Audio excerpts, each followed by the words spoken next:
ጤና ይስጥልኝ አድማጭ ተመልካቾቻችን ያሱ እንደሰነበትክ ጤና ይስጥልኝ እንደምን አለ ፕሮፌሰር ሰላም ነኝ እንደምን አላችሁ አድማጮቻችን ሰላም ነኝ በጣም ሁላችንም እንግዲህ ሰላም ነን እንኳን ተገናኘን እንግዲህ አድማጭ ተመልካቾቻችን ያው የዛሬው ርዕሳችን ያው እንደምታዩት ነው የህልውና አደጋና የመሰባሰብ ስነ ልቦና ይላል በዛ ዙሪያ የአማራው የህዝባዊ ትግል ወዴት የሚል ርዕስ ነው ያለው እንግዲህ ይሄን ካጀማመሩ በተለይ ወደ ኋላ የሚያስኬዱ ጉዳዮች ሊኖሩ ይችላሉ ግን ከደርግ ጀምሮ ሲታይ ብዙ የፖለቲካ ድርጅቶች እንደ አሸን የፈሉበት ነው እንደምናውቀው ከዛም ህወሓት ሲገባም ያው ራሱ ያቋቋመ ያመጣቸውና እዛው ደግሞ የፈጠራቸውም የሚያስፈጠራቸውን በሙሉ ይዞ በዛው ስርዓት ያደገ ደግሞ ይሄ ብልጽግና ተብየው ደግሞ መጥቶ ያው የምናየው ነገር ነውና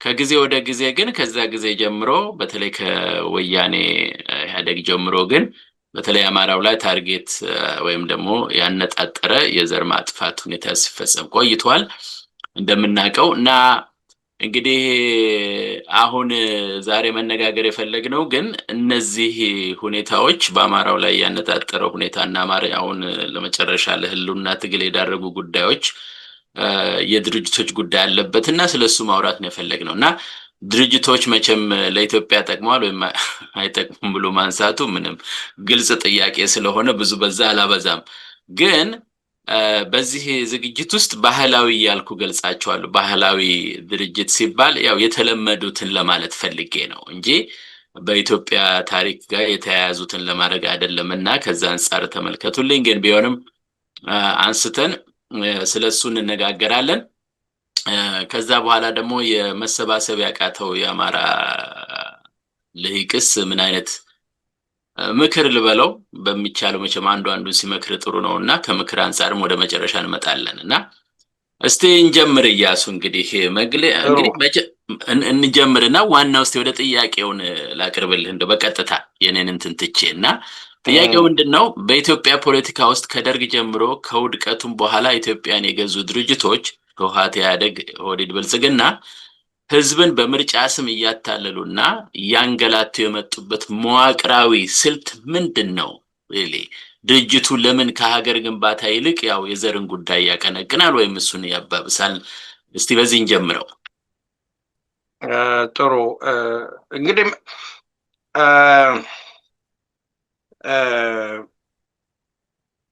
ምንድነው አንድ አባባል አለ የትንፍጩ ዱቄቱን አንጩ የሚባል ነገር አለና የፖለቲካ ድርጅቶች ወይንም በፖለቲካ ትግል ውስጥ የገቡ ወይንም የፖለቲካ ስልጣን የሚፈልጉ ኃይሎች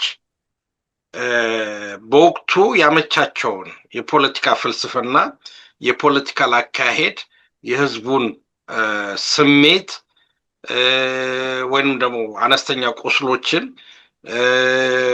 ይሄ ታሪካዊ ቅሬታን ወቅታዊ ቅሬታን በመጠቀም ወደ ስልጣን ማማ ይመጣሉ ለዚህ ትልቁ ምሳሌ ደርግን እንወስደው ደርግ ወደ ስልጣን ሲመጣ በወቅቱ የተፈጠሩ ማህበራዊ አገራዊ ቀውሶች ነበሩ ወይንም ደግሞ የሚነሱ የፖለቲካ ጥያቄዎችም ነበሩ እነዛ የፖለቲካ ጥያቄዎች በመጠቀም በተጨማሪ አሁን ይሄ አንደኛው ክፍል ነው በመጠቀም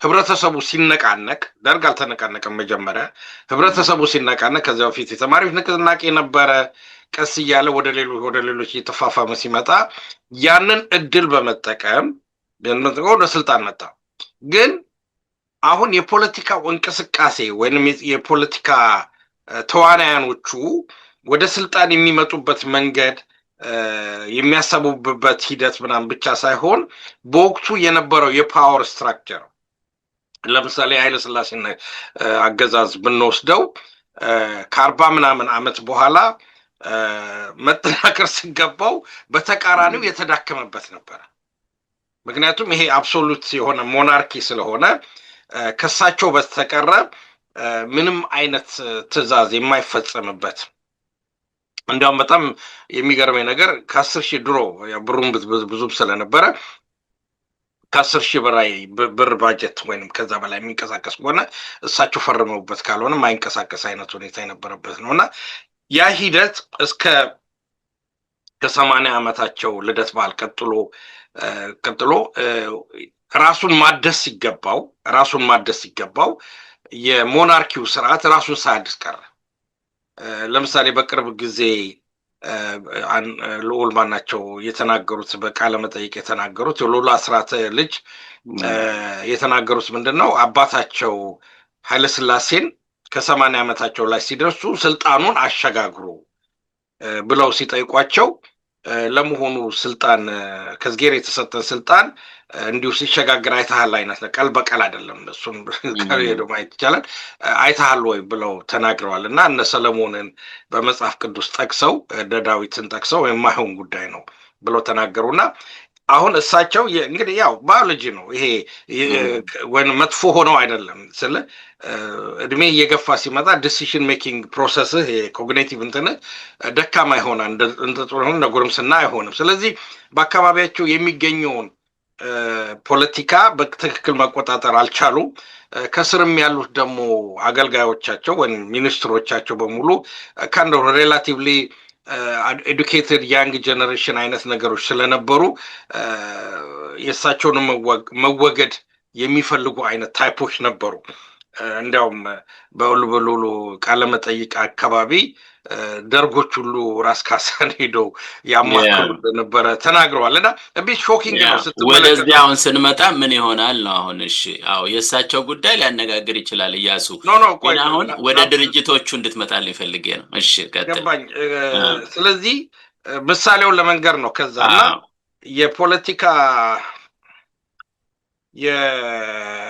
የፖለቲካው ስርዓት መፍረስ የሁለት ነገሮች ውጤት ነው ለማለት ነው ኦኬ አንደኛው የስርዓቱ መድከምና መበስበስ ሁለተኛው ደግሞ ኢመርጅ የሚያደርገው የፖለቲካል ተዋናያን የወቅታዊ የሆኑት ነገሮችን በመጠቀም የመምጣት ጉዳይ ነው ስለዚህ አሁን ከዛ ተቀጥሎ የመጣው ማለት ደርግ በሚመጣበት ሰዓት የህብረተሰቡን የፖለቲካል ንቃተ ህሊና በመጠቀምም በማናቸውም ደረጃ የተፈለፈሉ የፖለቲካ ኃይሎች ነበሩ እንደም ጉዳይ የተፈለፈሉ የፖለቲካ ኃይሎች አሉ በመጀመሪያ ደረጃ እነ መይሶንና እነ ኢሃፓ ሲመጡ ከዛ በፊትም በሰሜን የነበረው እነ ሻቢያና ጀበሃ የነበሩበት ሁኔታ ነበረ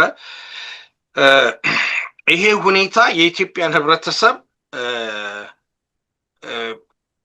ፖለቲካው ፍልስፍና በወቅቱ የነበረው ፍልስፍና እኛና እነሱ በፖለቲካል በመደብ ባህሪ ማለት ነው ገዢ መደብ ተገዢ መደብ ጨቋኝ ብሔረሰብ ተጨቋኝ ብሔረሰብ ጨቋኝ ጾታ ተጨቋኝ ጾታ በሚል አይነት ክፍፍል ፍልስፍና ላይ የተመሰረተ ስለሆነ ይሄንን አይዲዮሎጂ መስርተው ሁሉም በጋራ የተንቀሳቀሱበት ዘመን ነበርና የተለያየ ድጋፍም የሚያገኙበት ሁኔታ ነበርና ይሄንን እየተጠቀሙ ነው እንግዲህ ወደ ስልጣን የመጡትና አሰች ዲሞክራሲ የሚለው ቃል በተግባርም ሊመጣ አልችልም ነበር ምክንያቱም በወቅቱ የነበሩት ለምሳሌ የሰራተኛውን ወንም ወርኪንግ ክላስ የበላይነት የሚያረጋግጡ ናቸው ለማረጋገጥ የሚታገሉ ናቸው መይሶን በለው ኢሃፓ በለው ደርግ በለው ከዛ በኋላ የኢትዮጵያ ሰራተኞች ፓርቲ ተብሎ የተመሰረተው ማለት ነው ሌሎችም ለምሳሌ የኦሮሞ ነፃ አውጪ ድርጅትን ጅምብል ፍሬምወርኩ ማርክሲዝም ነው ነገር ግን ጨቋኝ ያለውን ክፍል ወይንም ደግሞ ጨቆኖኛል ያለውን የአማራውን ህብረተሰብ አስወግዶ የኦሮሞ የበላይነትን የመፍጠር ቲፒኤልኤፍም ደግሞ የአማራውን የበላይነት አስወግዶ የትግራይን የበላይነት የመፍጠር አይነት ነገር ሂደት ነው የተፈጠረውና ይሄ ነው እንግዲህ አጠቃላይ የኢትዮጵያ የፖለቲካል ስሬት እና በዚህ ውስጥ የተፈጠረው የመግደል የማስገደል የማሰር የማሳሰር የማሳደድ የመሰደድ የመሳሰሉት ነገሮች ህብረተሰባችንን ምስቅልቅሉን አውጥቶታል ከመለስኩና አዎ እዚህም የተወሰነች ነገር አቅርበ ከሆነ የአንድ ደቂቃ ጉዳይ እንድትሄድበት ፈልጌ ነው በርግጥ እንግዲህ አጀማመሩ ይሄን ይመስላል ብለህ ነው መሰለኝ ያቀርብከው እነዚህ ነገሮች አሁን ካልካቸው ነገሮች ጋር የሚሄዱ መሰለኝ እነዚህ አሁን ምልክቶች ናቸው በሙሉና በዛ ጊዜ ተፈጠሩ መሰሉኝ እነዚህ በዛ ጊዜ ተፈጠሩ ናቸው 66ዎቹ ወይም 60ዎቹ ፖለቲካ ናቸው አብዛኛው እንግዲህ እንደምትመለከተው ማጭድና መዶሻ ያለበት ነው። የነጻነት እንቅስቃሴ ሴንቲሜንት ያለበት ነው እና በወቅቱ ከነበረው አይዲዮሎጂ የተቀዳ ነው። በተለይ ከማርክሲዝም አይዲዮሎጂ፣ ከሌኒኒዝም፣ ከማኦይዝም የተቀዳ የፖለቲካል ፍልስፍና ነው እና የተማሪው የፖለቲካል እንቅስቃሴ ተራማጅ ነኝ፣ የተሻልኩ ነኝ የሚለው በወቅቱ የነበረው አስተሳሰብ ያ ስለነበረ ፐርሰይ ኢስኖት በግሌ ስመለከተው ወቅቱን የጠበቀ ቦታውን የጠበቀ ያለመሆኑ ጉዳይ ነው እንጂ ከፊሎሶፊው አንጻር በሰለጠኑት ሀገሮች ችግር ያለበት አይመስለኝም። ምክንያቱም ማርክሲዝም ሌኒኒዝም ፍሬምወርኩ የተሰራው ከካፒታሊስት ሀገሮች ነው። ለኢትዮጵያ ላሉ በጣም አንዳንድ ቦታ ላይ ፕሪሚቲቭ፣ ሴሚ ፕሪሚቲቭ፣ ፊውዳል፣ ሴሚ ፊውዳል በሆነ ውጥንቅጡ በወጣበት ህብረተሰብ ውስጥ አይደለም እና ያን ወቅቱን ያላገናዘበ የሀገሪቱን የሶሾ ኢኮኖሚ የካልቸሩን፣ የባህሉን፣ ታሪኩን ያላገናዘበ ግን ኢምፖርትት የተደረገ አይዲዮሎጂ በወጣቶቹ በኢትዮጵያ ላይ ኢምፖዝ የተደረገ ነው እና ሁሉም ይሄ ኮፒካት የሚሉት ነገር አለ። ከዛ በኋላ ለምሳሌ በደርግ ጊዜ የተመሰረቱት አለ እነ ኢጫት አለ፣ በባሮ ቱምሳ የተመሰረቱት በማን ነው? ሌላም ሰው አለ የደቡብ ሰው ስሙን ጠፋኝ። እናንተ ሀገር ነበር፣ ሞቷል። ትዝ ይልሃል? እንትና ነው አይደል ነው ከኢትዮጵያዊነት ጋር አይጋጭም። እነሱ እነ ወዝሊግ አሉ፣ ሰደድ የደርግ ነው። እነዚህን የመሳሰሉትን ተፈልፍለው የፖለቲካውን ሁኔታ በዛ ፍሬምወርክ ሁሉም ሲመሰረት በዛን አካባቢ ማርክሲስት መሆን አለበት፣ የማርክሲዝም ፍሬምወርክ መያዝ አለበት እና በዛ ምክንያት ያው አገሪቱ ነው አሁን ይሄ የፈጠረው ምንድን ነው የትራማ ፖለቲክስ ፈጥሮብናል። የትራማ ፖለቲክስ ምክንያቱም በቀይ ሽብር የመገዳደሉ ሁኔታ፣ በትግራይ የነበረው ጦርነት፣ በዚህ በኤርትራ የነበረው ጦርነት፣ እርስ በርሳቸው የነበረው ጦርነት፣ ደርግ ራሱ እርስ በውስጥ የነበረው ጦርነት፣ እነዚህ በሙሉ በኢትዮጵያ ፖለቲካ ውስጥ ትራማ እኔ አንድ ታሪክ ልንገርህ ሰለሞን። በጣም እና ከፍተኛ 15 ቀበሌ 23 ነበር ምኖረው ልጅ ሆኜ ቲኔጀር ሆኜ 10 ምናምን ውስጥ እና መሰረተ ትምህርት አስተምሩ ተብለን የኢትዮጵያ አንድነት ትምህርት ቤት የሚባል አለ እዛ አካባቢ ሰዎች ያውቁታል። አስተምራለሁ ሀሁ ያው እንላለን እና አንዲት ሴትዮ ከኋላዬ ሳስተምራቸው እንባቸው በአራት አቅጣጫ ነው የሚወርደው እና እኔ አላውቀውም ታሪኩን እና ትንሽ ቆጣ ምን ሆኑ በቃ ግራ ገባኝ ማረገውን እና መጨረሻ ስሰማ 5 ልጆቻቸውን በደጃቸው ላይ ነው ገደሉት። ይሄ ነው ቱራማ ማለት። አይ 5 ልጆቻቸውን በደጃቸው ላይ ነው የገደሉት። ከፍተኛ 15 ቀበሌ 23 እሱ በጣም አሁን የዚህ የፖለቲካ ቀውስ አሁንም አለቀቀ ነው። አይ ከትውልድ ወደ ትውልድ የተላለፈ ነው። ምክንያቱም ለምሳሌ ደርግ ያንን ካደረገ በኋላ ቀጠለና ለምሳሌ ቲፒኤልኤፍ ሲመጣ ምንድነው ያደረገው? ብሔርን ተኮር ያደረገ ለምሳሌ የአርባ ዩኒቨርሲቲ አስተማሪዎችን ማባረር፣ በቅንጅት ጊዜ ነፃ ምርጫ ብሎ ካወዳደረ በኋላ እነሱን ማሰር፣ ወጣቱን የተፈጠረው የግንቦት የተፈጠረውን ግድያ መፈጸም የመሳሰሉት በኢትዮጵያን ባንዲራ በተመለከተ በተደረገ ሰላማዊ ሰልፍ፣ የኤርትራ ምርጫ በተደረገ ጉዳይ ሰዎችን መግደል ቀጠለ ማለት ነው። ያ ትራማ ቀጠለ ማለት ነው። አሁን እንግዲህ ወደ ፊት ስንመጣ አብይ በሚመጣበት ሰዓት ያ ሁሉ ህዝብ ወጥቶ ሲደግፍ የዛ ሀዘን ሁሉ ውጤት ነው። ግፍና በደል አዲስ ነገር መጣልን ብሎ ሲጠብቅ ሳምንት ሳቆየው ደግሞ አብይ መግደል ጀመረ። የሚደንቀው ግን እንደተታለልን ወደዛ አልገባም እንጂ የሚገርመው እንደዛ አይነት የስነ ልቦና ችግር የደረሰበት ሰው እንደው መጥቶ ሆ ብሎ ባንዴ መደገፉ ራሱ የሚደንቅ ነው። ምልህ መፍራት ሲገባው አይ ዶንት ኖ እኔ እንዴት እንደማስቀምጠው አላቅም። እንግዲህ ሳይኮሎጂስቶች ሞር ሊናገሩ ይችላሉ በዚህ ጉዳይና ኤኒዌይ ያው ብዙም አልቆየም እንዳልከው መጣና ይሄ ያው እንግዲህ ትራማው የስነ ልቦና ጠባሳ ወይም የአእምሮ ስብራትም ልንለው እንችላለን። እንደዛ ጥሩ ነው። እሱ ቀጠለ እንደውም ማለት የአእምሮ ነው። ስብራት ማለት ጥሩ ሀሳብ ስብራት ነው።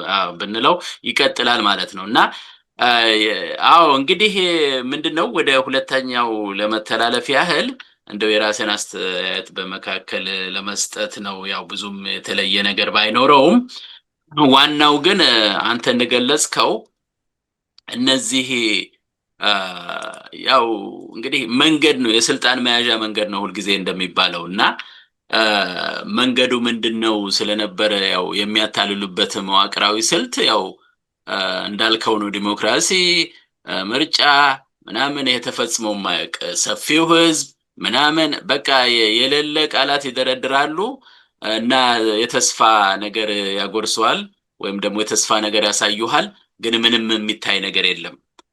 እንደዚህ አይነቱ ጨካኝ ሰው ደግሞ ይመጣና ጭራሽ አሁን አይደለም የምታመሰግኑኝ ይላል ሰው እየገደለ እና ጀስት ከባድ ነው። ገና ነው የምታዩት የኢትዮጵያ ብልጽግና እያለው የምናየው ነገር ነው። ይሄ በጣም ህዝብ መናቅቶ በቃ እንዴት አድርጎ ህዝቡን እንዴት አድርገው እንደተጫወቱበት አሰቃቂ ጉዳይ ነው እውነት ለመናገር እና እንግዲህ እንዳልከው እነዚህ ነገሮች ምንም የማይሰሩ ጉዳዮች ናቸው። ከዛም እንደውም አፍኮርስ በዚህ በወያኔ ጊዜ የመጣው ደግሞ ዋናው ያው አይደንቲቲ ፖለቲክስ ነው። የብሔር ጉዳይ ይዘው መጡ፣ አገር ከፋፈሉ፣ ብሔር ብሔረሰቦች ህዝቦች እያሉ መጫወቻ አደረጉት። ኢትዮጵያን እንዳለ የሚያፈራርስ ነገር አምጥተው ይሄው አማራውም ከዛ አልዳንም።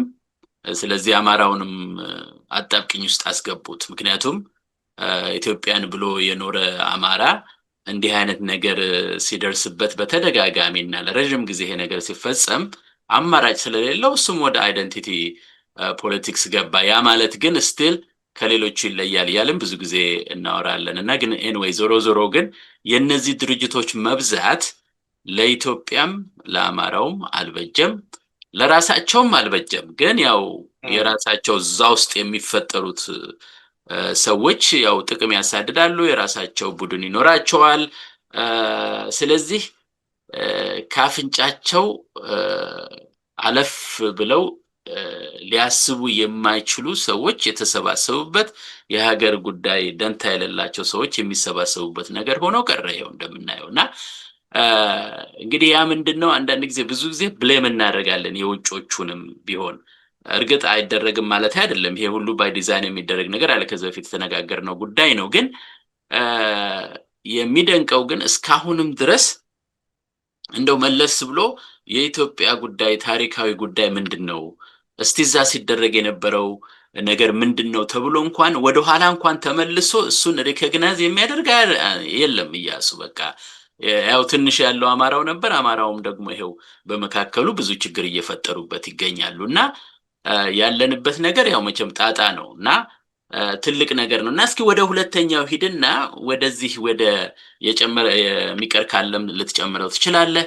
የሁለተኛው ጥያቄ በጄኖሳይዱ ላይ ያተኩራል፣ የአማራውን ህዝብ በተመለከተ ማለት ነው። እና የአማራ ህዝብ እንግዲህ መዋቅራዊ የሆነ መገለል ደርሶበታል ያው እንደምናውቀውና ያ መገለል ብቻ ሳይሆን ያው ከምድረ ገጽ እንዲጠፋ እያደረጉት ነው። እዛው ድረስ ሄደው ያው እየደበደቡት ነው። ራሳቸው እንኳን ሰጠነው ያሉትን ክልል በሙሉ እየሸራረፉ በየዞኑ የሌላ በማንነት የተደራጁትን ሰዎች ያደራጃሉ። ቤዚካሊ አማራ የተባለውን ነገር ለማጥፋት ያው ትግል ላይ ናቸው ያሉት እና ምንድነው አሁን እኔ ለመጠየቅ የፈለኩት እንግዲህ የአማራው ህዝብ ላይ የተፈጸመ ያለው ስልታዊ መፈናቀልና ይሄ ጄኖሳይድ ጉዳይ እንግዲህ የተራ ፖለቲካ ለመግባባት እንደሆነ በደንብ እናውቀዋለን። እሱን የመንግስት መዋቅር እውቅናን አግኝቶ ከወያኔ ጊዜ ጀምሮ የሚፈጸም ጉዳይ ነው። ስለዚህ ምንድነው እዚህ ላይ ሪሊ ልንረዳ የምንችለው አማራው ራሱ ምን ማድረግ ያው ያለበት ሁኔታ አለ፣ እየታገለ ይገኛል። ግን ከአማራው ከዚህ ከደረሰበት በተለይ ከመንግስት ጋር ነው ባመቻቸ መልኩ ከሚደርስበት መዋቅራዊ ጥላቻ በለው ሜቢ ከዛ አንፃር እንዴት እንረዳዋለን? እስቲ እንደው መቼም ደጋግሞ መናገር ጥሩ ነው እያሱ። ለምን መሰለህ ይሄን ያልኩት እኔ አሁን አንዳንድ ጊዜ እንደው በዚህ ትሄድበታለህ በደንብ አድርገህ ያው አንተ በደንብ እንትን ስለምትለውና ወተር ዳውን የምለው ነገር አለ። ሁሉንም ነገር ይነሳና እያቀዘቀዙት ይመጣል። ከዛ ተራ ጉዳይ ሆኖ ይቀራል ማለት ነው። አሁን የጄኖሳይዱ ጉዳይ ራሱ ወደዛ እየመጣ ነው። አሁን እንደው የማየው አይ አንዳንድ ቦታም ሁሉም የህልውና አደጋ ደርሶበታል እየተባለም የሚወራ ነገር አለና እንደው ከአማራው አንፃር እንዴት ትረዳዋለህ? ወይም ደግሞ እንዴት ማስረዳት እንችላለን? አንተን ሳይሆን ለሰው እንዴት ማስረዳት እንችላለን ይሄን መዋቅራዊ የሆነን ጥላቻ? እስኪ በዚህ ላይ ትንሽ እንበል። አይ ጥሩ ነው። ምክንያቱም ምንድነው በሚያሳዝን መልኩ ማለት ነው ዋናው ወይንም ደግሞ ትራጀዲክ ብለው ትራጀዲ በምንለው በሚያሳዝን መልኩ በአማራ ፖለቲካ ውስጥ ወይም በኢትዮጵያ ፖለቲካ ውስጥ የግራ ዘመሙ ፖለቲካ በሚነሳበት ሰዓት በዚህ ፖለቲካ ላይ ግንባር ቀደም ሚናውን አንዱ የተጫወተው አማራው እና ተራማጅ ሆንኩኝ ከማለት ያው ሲምቦሊካሊ የምናነሳው ማነው እዚህ የደሴው ማነው ዋለልኝ ጀምሮ ሌሎችንም ስናነሳ ግንባር ቀደም የሆኑ የፖለቲካ አቀንቃኞችን ስንመለከተው ግራ ዘመም የሆኑና አማራ ጠል የሆነ ወይንም ደግሞ የአማራ ስርዓት የሚሉትን ጠል የሆነ ፖለቲካ ያመጡበት ነው። ያ ዲቨሎፕ እያደረገ ሲመጣ አንዲት ትንሽ መጽሐፍ ነበር ሼልፍ ላይ ረኳት አሁን እዚህ አካባቢ ነበረች እና የመይሶን ሰማዕታት የምትል ነበረች እና ገለጥ አድርገህ ስትመለከተው መይሶን በኮንሴፕት ደረጃ ብዙ ጊዜ ከኃይለ ፊዳ ጋር ተያያዘ ከወለጋ ጋር የተያያዘ ምናምን ብለህ ታስባለህ፣ ግን አማራዎች ውስጡ የነበሩበት ነው እና ኢህአፓንም ስትመለከተው አማራ የነበረበት ነው። ደርግንም ስትመለከተው አማራ የነበረበት ነው። ቅድም የሚያነሳውት ነጥብ ነው እና እንግዲህ አሁን ቅድም አንድ ያነሳው ጥሩ ነጥብ አለ። ምክንያቱም ይሄ የተፈጠረው የፖለቲካል እንደ ማሽሩም እንደ ምንድን ነው እንደ እንጉዳይ የፈላው የፖለቲካ ድርጅት በብሔርም ደረጃ ይምጣ በፖለቲካም በሌላም ደረጃ ይምጣ ለራሱም አልጠቀመም፣ ለራሱም ህዝብ አልጠቀመም፣ ለሀገሩም አልጠቀመም። አማራ ሬዚስት ያደረገው በነገራችን ላይ አማራ እንደዚህ አይነት ነገር ውስጥ ላለመግባት ለረጅም ጊዜ የታቀደው በዛ ምክንያት ነው። እንደማይጠቅም ስላወቀው ይመስለኛል። ግን በአንድ በኩል ደግሞ አገሬን አሻሽላለሁ ወይንም ደግሞ ከነበረው የሞናርኪ ስርዓት ወደ አዲሱ ዲሞክራቲክ የሆነ ስርዓት ሊበራል የሆነ ስርዓት ውስጥ እከታለሁ የሚል ነው። የነ መንግስቱ ነዋይ መፈንቅለ መንግስት እንግዲህ አማሮች ናቸው። የነሱ መፈንቅለ መንግስት ሀገሩ አንደኛው ሀገራችን ወደኋላ ቀረች፣ ከሌሎች አፍሪካ ሀገሮች ስንመለከታቸው ወደኋላ ቀረች ነች። ስለዚህ ይሄ ለዚህ መቅረት ትልቁ ምክንያት ፊውዳሉ ወይንም ደግሞ ኃይለ ሥላሴ መንግስት ነው። ስለዚህ እሱም ጥለን አዲስ ዲሞክራቲክ እንመሰርታለን የሚለው እንግዲህ ብዙዎቹ ስትመለከታቸው የምዕራብ ትምህርት ቀመስ የሆኑ ናቸው። ብዙዎቹ አሜሪካ፣ ፈረንሳይ፣ ጀርመን፣ ስዊድን፣ ኖርዌይ ምናምን እየተላኩ የተማሩ ናቸው እና የዛን ስልጣኔና የዝን ግስጋሴ በማየት የኛም ይሄ መለወጥ አለበት። ፕላስ ደግሞ የራሳቸውን ከሌሎች አፍሪካ ተማሪዎችና ኢንቴሌክቹዋሎች ከፍራንኮፎን ከአንግሎፎኖች ከመሳሰሉት ሲመለከቱ ይሄ ገና አዲስ ቅኝ ግዛት የተላቀቁ ነበሩ በዛ በስልሳዎቹ እና ያው ከተሞቻቸው ትንሽ ጸዳ ያሉ ናቸው። በዚህ ለኮሎኒያልስ የዌልዝ ኤክስትራክሽን የተሰሩ ስለሆኑ በዛ ጊዜ በደንብ የተገነዘበው ሰው የነበር አልመሰለኝም እና እንደ ትልቅ ነገር ወስደዋል። ለምሳሌ ህንድ ነፃ ስትወጣ በጣም ትልቅ ሬልዌይ መስመር የነበራት ሀገር ነች። ያን ነው አሁንም እየተጠቀሙበት ያሉት። ግን ያ ሬልዌይ የተሰራው ህንድን ለማሳደግ ሳይሆን የህንድን ሪሶርስ ለመውሰድ ነው። ሪሶርሱን ለመውሰድ ነው እንጂ ህንድን ለማሳደግ አይደለም። እና ያን ያህል የፖለቲካል ዲስኮርሱ ያጠናውና የተነተነው አልነበረም። አሁን ይሄ ማርክሲስት የሆነው ቅድም የተነጋገር ነው ማርክሲስት ሌኒኒስት ማኦይስት የሆነው የፖለቲካል ፍልስፍና ወይም ሶሻሊስት የፖለቲካል ፍልስፍና ጠላት ይፈልጋል። ሁል ጊዜ እኛና እነሱ ይፈልጋል። በኢትዮጵያ ውስጥ ጠላት ሆኖ የተቀመጠው በቀላሉ አይደንቲፋይ ልታደርገው የምትችለው በቀላሉ ልትጠቁመው የምትችለው ኃይል ማን ነው? አማራው ነው። ምክንያቱም አማራው እንግዲህ አሁን አማራውን በምንልበት ሰዓት ይሄ አማራ ተናጋሪው የሆነው ሩሊንግ ክላሱ ወንም ደግሞ የመደብ ቆይ እያሱ እዚህ ጋር ልትጠቁም የምትችለው አማራው ነው ስትል ከዛው ከውጩ ጋር በማያያዝ ነው ወይስ መቼም ምክንያት አላቸው ነው? ለምን አማራው ተመረጠ የሚል ጥያቄ ቢመጣ ማለት ነው አብረው። ለዚህ ነው ይኸውልህ አሁን ለምሳሌ ከዋለልኝ ስትጀምር ስለ ባህል ሲያነሳ የጻፈው the question of nationality ምናምን የሚያንድ የተጻፈው ፌመስ ተብሎ የተነገረለት የአማራው እንጀራ፣ የአማራው ወጥ፣ የአማራው ቀሚስ ምናምን እያለ ነው የሚተነትነው እና ያው እቺ ትንሽ ከተማ ውስጥ አሁን ይሄ ትክክል ነው እያልኩ አይደለም፣ ገብቶኛል። ገባ ብለን ብንተነትን ለምሳሌ አሁን ልበልህና የአማራ እንጀራ የአማራ ወጥ ይልሃል እንጂ ድሬዳዋና ጅጅጋ ወይንም ደግሞ ወደ ሶማሊያ አካባቢ ብትሄድ የአማራ ወጥና እንጀራ አይታወቅም። የየራሱ አለ። የአማራም ቀሚስ አይታወቅም። ሺቲ ነው የሚታወቀው። አሁንም እንደዛው ነው። ወደ ኦሮሞም ክልል ወደ ሌሎችም ብትሄድ ይሄ በቆዳ የተሰራ ጨሌ ያለው ምናምን አይነት ልብስ ነው የሚታወቀው። እነዋለልኝ ያመጡት የፖለቲካል ፍልስፍና የተሳሳተና የተንጋደደ ነበረ። እዛው አዲስ አበባ ከተማ 4 ኪሎ አካባቢ የማያዩትን እይታ ነው ለአገር ፖለቲካ የተጠቀሙባት። ስለዚህ አሁን የውጩ አሁን እዚህ ጋር ነገር በትክክል ማወቅ ያለብን የዚህ የአማራ ጠል ፖለቲካ መሰረቱ የኤርትራ ነጻነት እንቅስቃሴ ነው። ይሄ በትክክል መታወቅ አለበት። ምክንያቱም የኤርትራ እንቅስቃሴ ሲጀምር ወደ 4 አይነት ፖለቲካ ድርጅቶች የነበሩት ነው። አንደኛው በእንግሊዞች የሚደገፍ የሊበራል አይነት ሙቭመንት የነበረው ነው። አንደኛው ፕሮ ኢትዮጵያ የነበረው ሙቭመንት ነው። አንደኛው በጣሊያኖች የሚደገፍ ካኒብልቢት በጣሊያኖች የሚደገፍ፣ ሌላው ደግሞ በአረቦችና በስላቦች የሚደገፍ ነው። ከነዚህ 3ቱ አማራ ጠል የሆኑ ኃይሎች የመጀመሪያው መፈክራቸው በሸዋ መኳንንት እንዴት ትገዛለህ የሚል ነው።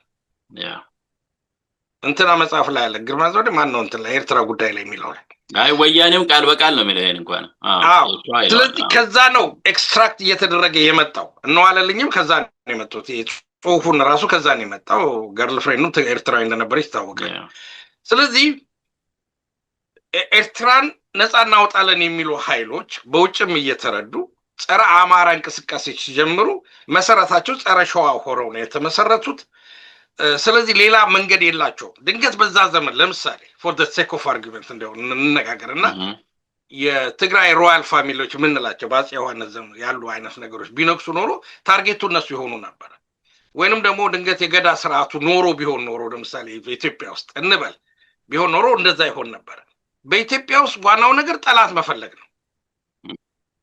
በዛን ወቅት ላይ በጠላትነት ልትፈርጀው የምትችለው አማርኛ ተናጋሪ ኦርቶዶክስ አማኝ የነበረውን ክፍል ነው እና ሞር ኦር ሌስ አገሪቱን አስተባብሮ ከጠላት የጠበቀ አገሪቱን ኮንስትራክት እያደረገ ያለ ኤርትራም እንድትዋሃድ ምክንያት የሆነ የፖለቲካ ስራ ይሰራ ኢንተርናሽናሊ ይሄ ክፍል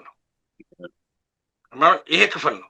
ስለዚህ ይሄን ክፍል ታርጌት ማድረግ አለባቸው። እነዚህ ሰዎች ኢላማ አድርገው መምታት አለባቸው።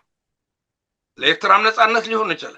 ኤርትራ ፖለቲካ ድርጅቶች እነ ኢህአፓን ሲደግፉ፣ እነ ቲፒኤልኤፍን ሲደግፉ፣ እነ ቲፒኤልኤፍ ኦነግ ሲደግፉ፣ የመሳሰሉ ድርጅቶች ሲደግፉ ከዚህ አጀንዳ አንጻር ነው።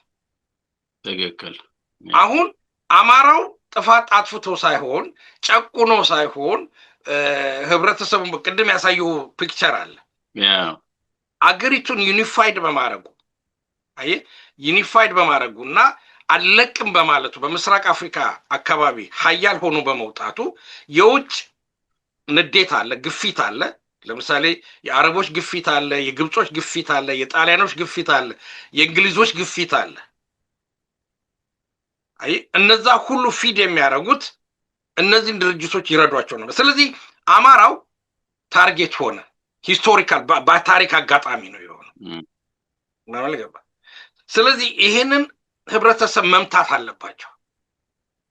በሚያሳዝን መልኩ ግን በማወቅም ባለማወቅ በመረዳትም ባለመረዳትም ከዚህ ውስጥ የአንበሳውን እንኳን ድርሻ ተወጣ ባንልም ከአንበሳ ድርሻ ያላነሰ ሮል ያለው አማራው ነው።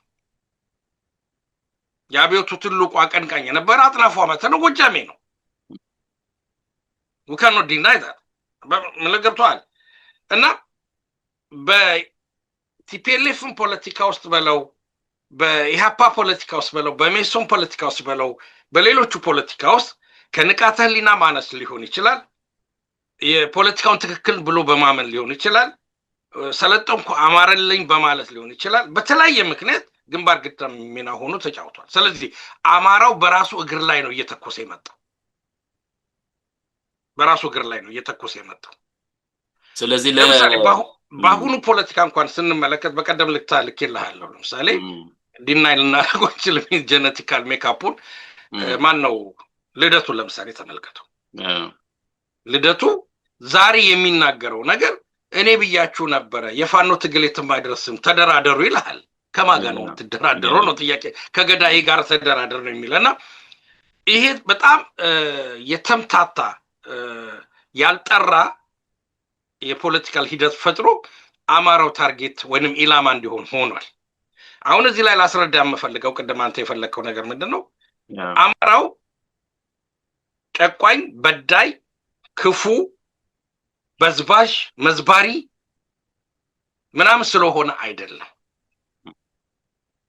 በዛ ወቅት የተፈጠሩት የፖለቲካ ድርጅቶች አሁንም የሚፈጠሩት የፖለቲካ ድርጅቶች በተለይ ብሔርን ተኮር ያደረጉ የፖለቲካ ድርጅቶች ጠላት ስለሚፈልጉ ነው ለምሳሌ ቲፒኤልኤፍ ልውሰድልህ ቲፒኤልኤፍ የራሱ ኤክስፓንሽኒስት ሐሳብ ስለ የመስፋፋት ሐሳብ ስላለው ወልቃይትን ያዘ ራያን ያዘ ስለዚህ አማራን አንገቱን ለማስደፋትና መሬቱን ለመቀማት ህዝቡንም ገሎ ለማረክ ከተፈለገ አማራን ከሌላ ህብረተሰብ ጋር ማጣላት ነው ያለበት ማንላኩስ ነው ያለበት ለዚህም ነው እነማናቸው እስከ ሱባሌ ድረስ ሄዶ የሽርጣም ሲሰድብ የነበረውን አማራ ለምን አትለውም ምን ጠብቃለህ እያሉ ሲያስገድሉት የነበረው ያ ምልህ እዚህ ላይ አንድ እንትን ተዛለኝ እዚሁ ላይ እንደው እና ወደ ሶስተኛው ከመሄድ በፊት just for curiosity አለ አይደለም ትንሽ እንደው ነገር ሳይው አንዳንድ ጊዜ ኦኬ አማራው በፊት ታርጌት ሆነ ጥላቻው ሆነ ከዛ የመጣ ነው ልንል እንችል ይሆናል ግን ለምሳሌ የቲፒኤልኤፍ ነገር ጉዳይ ተመልከት በጣም እንዴት አድርገው አገሪቷን ያው በአማራም ላይ ቢያነጣጥሩም አገሪቷን ለዚህ ሁሉ የዳረጓት ምክንያቶች እነሱ ናቸው አይደለም ትግሬዎች ስለህ የወያኔ ማለት ነው እና አሁን ስታየው ምንም ኃይል ባይኖራቸው ምንም ባይላቸው ግን ተመልሰው ይሄ የፖለቲካል ዲስኮርሱን በአሁኑ ሰዓት በሌላ በኩል ከፋኖ ውጭ ማለት ነው ስታየው አሁንም እነሱ ብቅ ይያሉ ነው እነሱ ላይ ብዙ ትኩረት አታይም ይሄ አሁን ልደቱ መቼም ያው unfortunate ነው እሱ ግን የሌሎቹንም ቢሆን ለነሱ ስስ ልብ ነው ያለው ሰው ሌላው ምን ማለት ነው ስቲል አማራው እነማ ስለ ወል እኔም ማወራው እንግዲህ ድርጅት መሰረትን የአማራን ጉዳይ እንደግፋለንም ቢሆን ወይ በኦነግም በለው በሌላ ህውሃት ጋር ነው በሚስማሙ በለው በተለያየ ድርጅት አሁን ተሰባስበው ውጭም በሚሰሩት ሰዎችም ስትለው ሞርስስ ልብ ያላቸው ወደ ወያኔ ነው ወያኔ አይበሉህ እንጂ በትግራይ ስም በመናምን ይልሁና እንደውም አንዳንዶቹ ይቅርታ እስከመጠየቅም ድረስ ደርሰዋል አይደለም እነገዱን የመሰለ ማለት ነው እና ይሄን ሁሉ ስታየው ምንድነው አሁንም ቀጠለኮ እንደው አንዳንድ ጊዜ ነው እንደው ግር ስለሚለኝ ነው ለምንድነው የቀጠለው ያ ኦፍ ኮርስ ታርጌትድ ሆኗል ግን አሁን ደግሞ ካሳዩን በኋላ ወያኔዎች እንደዛ አይነት ነገር ካሳዩን በኋላ ስቲል እንደገና አሁንም አማራው ላይ ነው ለማለት ፈልጌ ነው አይ ጥሩ ነጥብ አንተታለ የተረጋገጠ ዜና ስላልሆነ እኔ እንደው ዝም ብዬ ኦፒኒየን እንትን ሼር አድርጌያለሁ ለምሳሌ በጽምዶ ስብስብ ላይ ሱዳን ሄደው ተሰባሰቡ የተባሉ አካሎች አሉ ሼር አድርጌያለሁ ለሚዲያ እንጠብቀው ቀስ ብሎ ይውጣ በራሱ ሰዓትና የሚገርም ሁኔታ የተፈጠረ ሁኔታ አለ እንግዲህ ቅድም ያልኩ ነገር አለ መጀመሪያ እዚህ ለስነሳ የትንፍጩ ዱቄቱን አንጩ አይነት ነገር አለ ምክንያቱም የፖለቲካው ኢሊቱ ይሄ ደግሞ የፖለቲካውን የሚመራው ልሂቃን አካባቢ ክፍል በተለያየ ምክንያት ስልጣን ያጣው ክፍል የትንፍጩ ዱቄቱን አንጩ አይነት ፍልስፍና የያዘ ይመስለኛል ቲፒኤልኤፍ ወይንም መለስ ዜናዊ ለራሱ ፖለቲካል ጌን ለማድረግ የተጠቀመበት ነው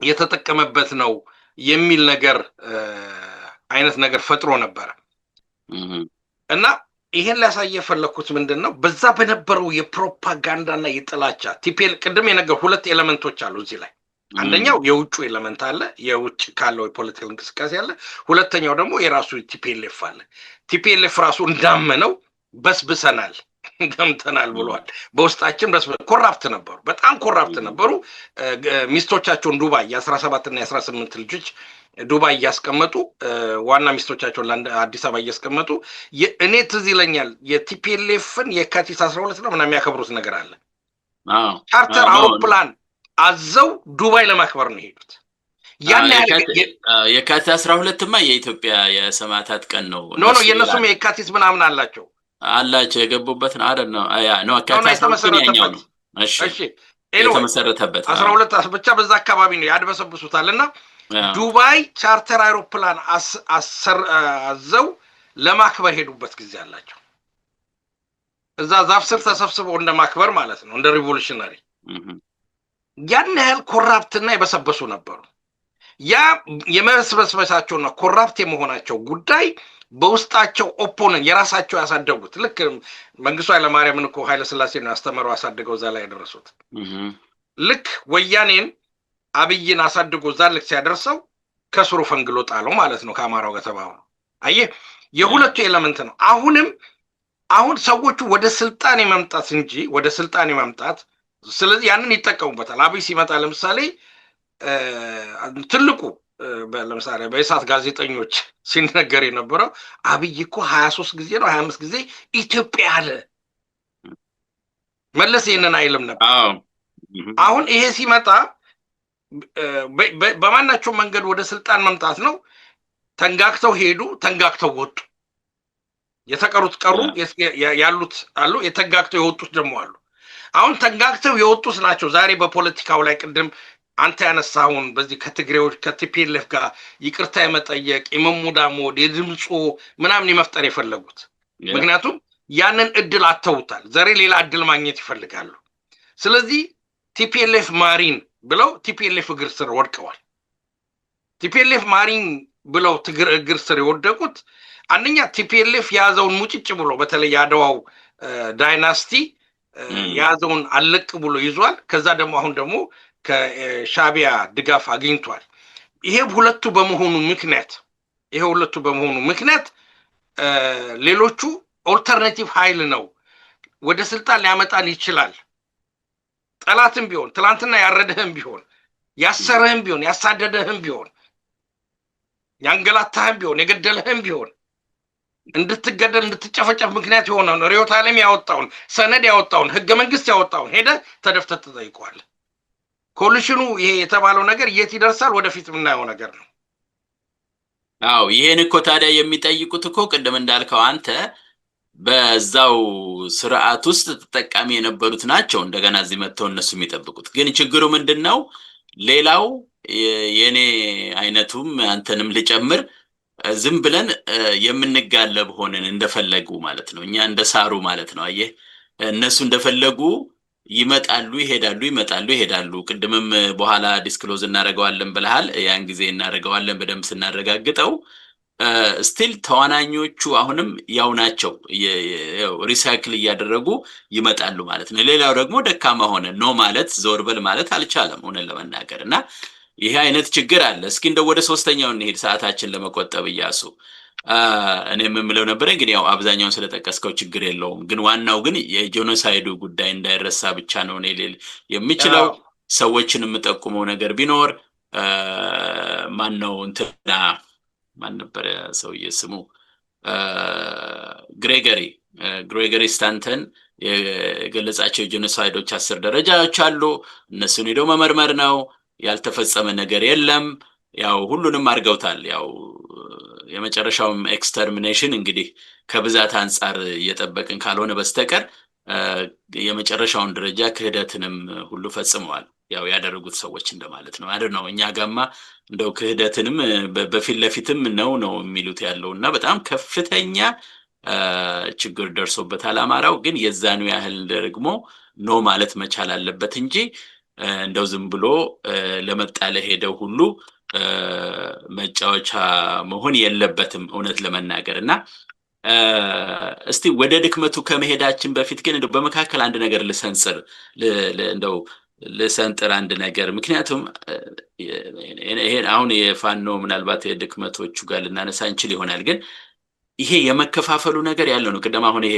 በክልል ደረጃ ብለው የዞኑንም የምኑንም ለተለያየ ብሔር ብሔረሰብ ለሚሉት በመስጠት አማራ ክልል ብለው ያሉትን ሁሉ ያው እየበተኑት ነው ያሉት። ምንም ያው የሚታወቅ ነው። ከዛ አንፃር ደግሞ አንዳንዱም በዛው ላይ ይጨምራል። ለምሳሌ አሁን የአዲስ አበባ ጉዳይ በፊት አዲስ አበባዎች ምናምን ሲባል ነበረ። እሱም አልሰመረ። በተለይ የእስክንድር ጉዳይ አሁን ደግሞ መጥቶ ነው ያደን ነው እንደሰማሁት። እንግዲህ በደንብ ታሪኩን አልተከታተልኩም። የአዲስ አበባ ሚዲያ ምንድነው ሚዲያ ካውንስል ይበለው ምናምን ሊጀምር ነው ወይ ጀምሯል የሚባል ነገር አለና ሁሉም ትግሉን እንደው የመበታተን የመከፋፈል ነገር መጣና እንደው በዚሁ ልንደርደርተውና ሁለት ሶስተኛው ጥያቄ ከዚህ ጋር ስለሚያያዝ ምክንያቱም ፋኖ ትግል አለ በውስጥ ድክመቶች እንዳሉ ይታወቃል። ፈተናዎችም አሉት። አሁን እንደ ምሳሌ ጠቀስኩት የእስክንድር ጉዳይ አለ። ለምሳሌ አዲስ አበባ ሚዲያ ማዕከል ተብሏል። ይሄ ነገር እውቅና ይኑረው በፋኖ እነሱ የመሰረቱት ከሆነ ለኛ ይረዳል ብለው ይናገሩ አይናገሩ እኔ የማውቀው ነገር የለም። ካወቅከው ልትነግረኝ ትችላለህ። ግን እንደሚታየው አሁን በድርጅት ላይ ድርጅት ሆኖ ደግሞ ሌላ ኢንቲቲ ሌላ መከራከሪያ ሌላ እርስ በርስ መጣያ እየተፈጠረ ነው እና ይሄ ድክመት ቀጥሏል። የውስጧቸው ድክመት እንዳለ ሆኖ ያው ጠንካራ የሆነ አመራር እንደሌላቸው ከዚህ በፊትም አንስተናል። በአንድ በኩል መሰባሰባቸው በጣም ጥሩ ነው፣ ግን ጥንካሬውን ሊያመጡ አልቻሉም። በውስጣቸውም አንዳንድ ድክመቶችን ተነጋግረው ቶሎ ማረምም አልቻሉም።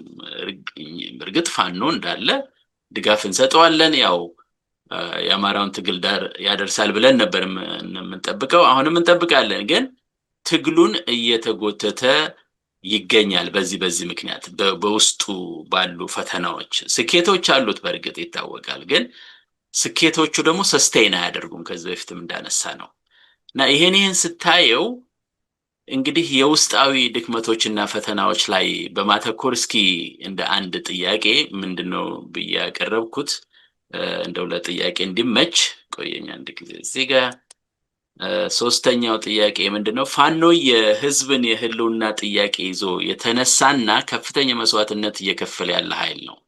ሆኖም የራሱ ውስጣዊ ድክመቶች በውስጡ እንግዲህ የእዝ ሰንሰለት አንድነት ማጣት፣ የፖለቲካ ክንፍ ድክመት እንደዚህ የሚባል ነገር አለ። በውስጥም በውጭም ደግሞ የተገናኘው ወይም የተሰናሰለው እንደሚሉት የከረመ የአማራ ጥላቻ በትውልድ ላይ የተፈጠረው ተጽዕኖ ነው ለዚህ አበቃ ወይስ ሌላ ምክንያት አዳዲሶች እየተፈጠሩ ነው? ምክንያቱም ብዙ እንደው በዚሁ ላይ ሊቀጥልና ያሱ አንዳንድ ጊዜ እኔ እንደዚህ በምሳሌ ማሳየት ጥሩ ነው። ከሌ አይደለም ከዘፋኝ አንፃር እንኳን ዘፋኝ የአማራ ዘፈን ልበለው ወይም ቀስቃሽ የፋኖ ቀስቃሽ የሆነ እንኳን ዘፈን ለመዝፈን አሜሪካው ስለማቀው ነው የሚጠይቁህ ገንዘብ እያሱ ገንዘብ እንዳይመስል ነው የሚያሳየውና ምንድነው እንዴት ነው ራሱ አማራውም በራሱ ወገን ደም ላይ መነገድ የሚፈልግ ከሆነ ከዘፋኝ ጀምሮ እያልኩ ነው። ሌላውም በዛው ታስኬደው እንደዛ ነው። ለየግላቸው ጥቅም በሚዋጣው ገንዘብ ምናምን ያየነው ነገር አለ። በድርጅትም በምን የምናየው ነገር እና ይሄ ድክመት አለና አንደኛ ምንድነው ሪሊ መቼም እኔ ራሱ ያሳፍረኛል አንዳንድ ጊዜ እንዴት ነው የሚታረመው ለማለት ይቸግራል። እያሱ እኔ አይደል ነው እሱ ወደ መጨረሻ እንመጣበታለን። ግን እንደው የታዘብከውን በዚህ ጉዳይ በዚህ በእስክንድርም በለው ሌላም እስክንድር እንደው ምሳሌ ያነሳሁት እንጂ ሌሎቹ በውስጥ አሉ እኔ የማላቃቸው ማለት ነው። እና እነዚህ ነገሮች እንደው ዝም ብሎ ምንድነው የህዳር አህያ የሚባል ማን ነው ሲተርት ሰምቻለሁ። እና እንደዛ አይነት ነገር ተፈጥሯል። እና እንዴት ነው የሚስተካከለው ይሄ ነገር ብለን እስኪ ትንሽ ሐሳባችን እንሰንዝር።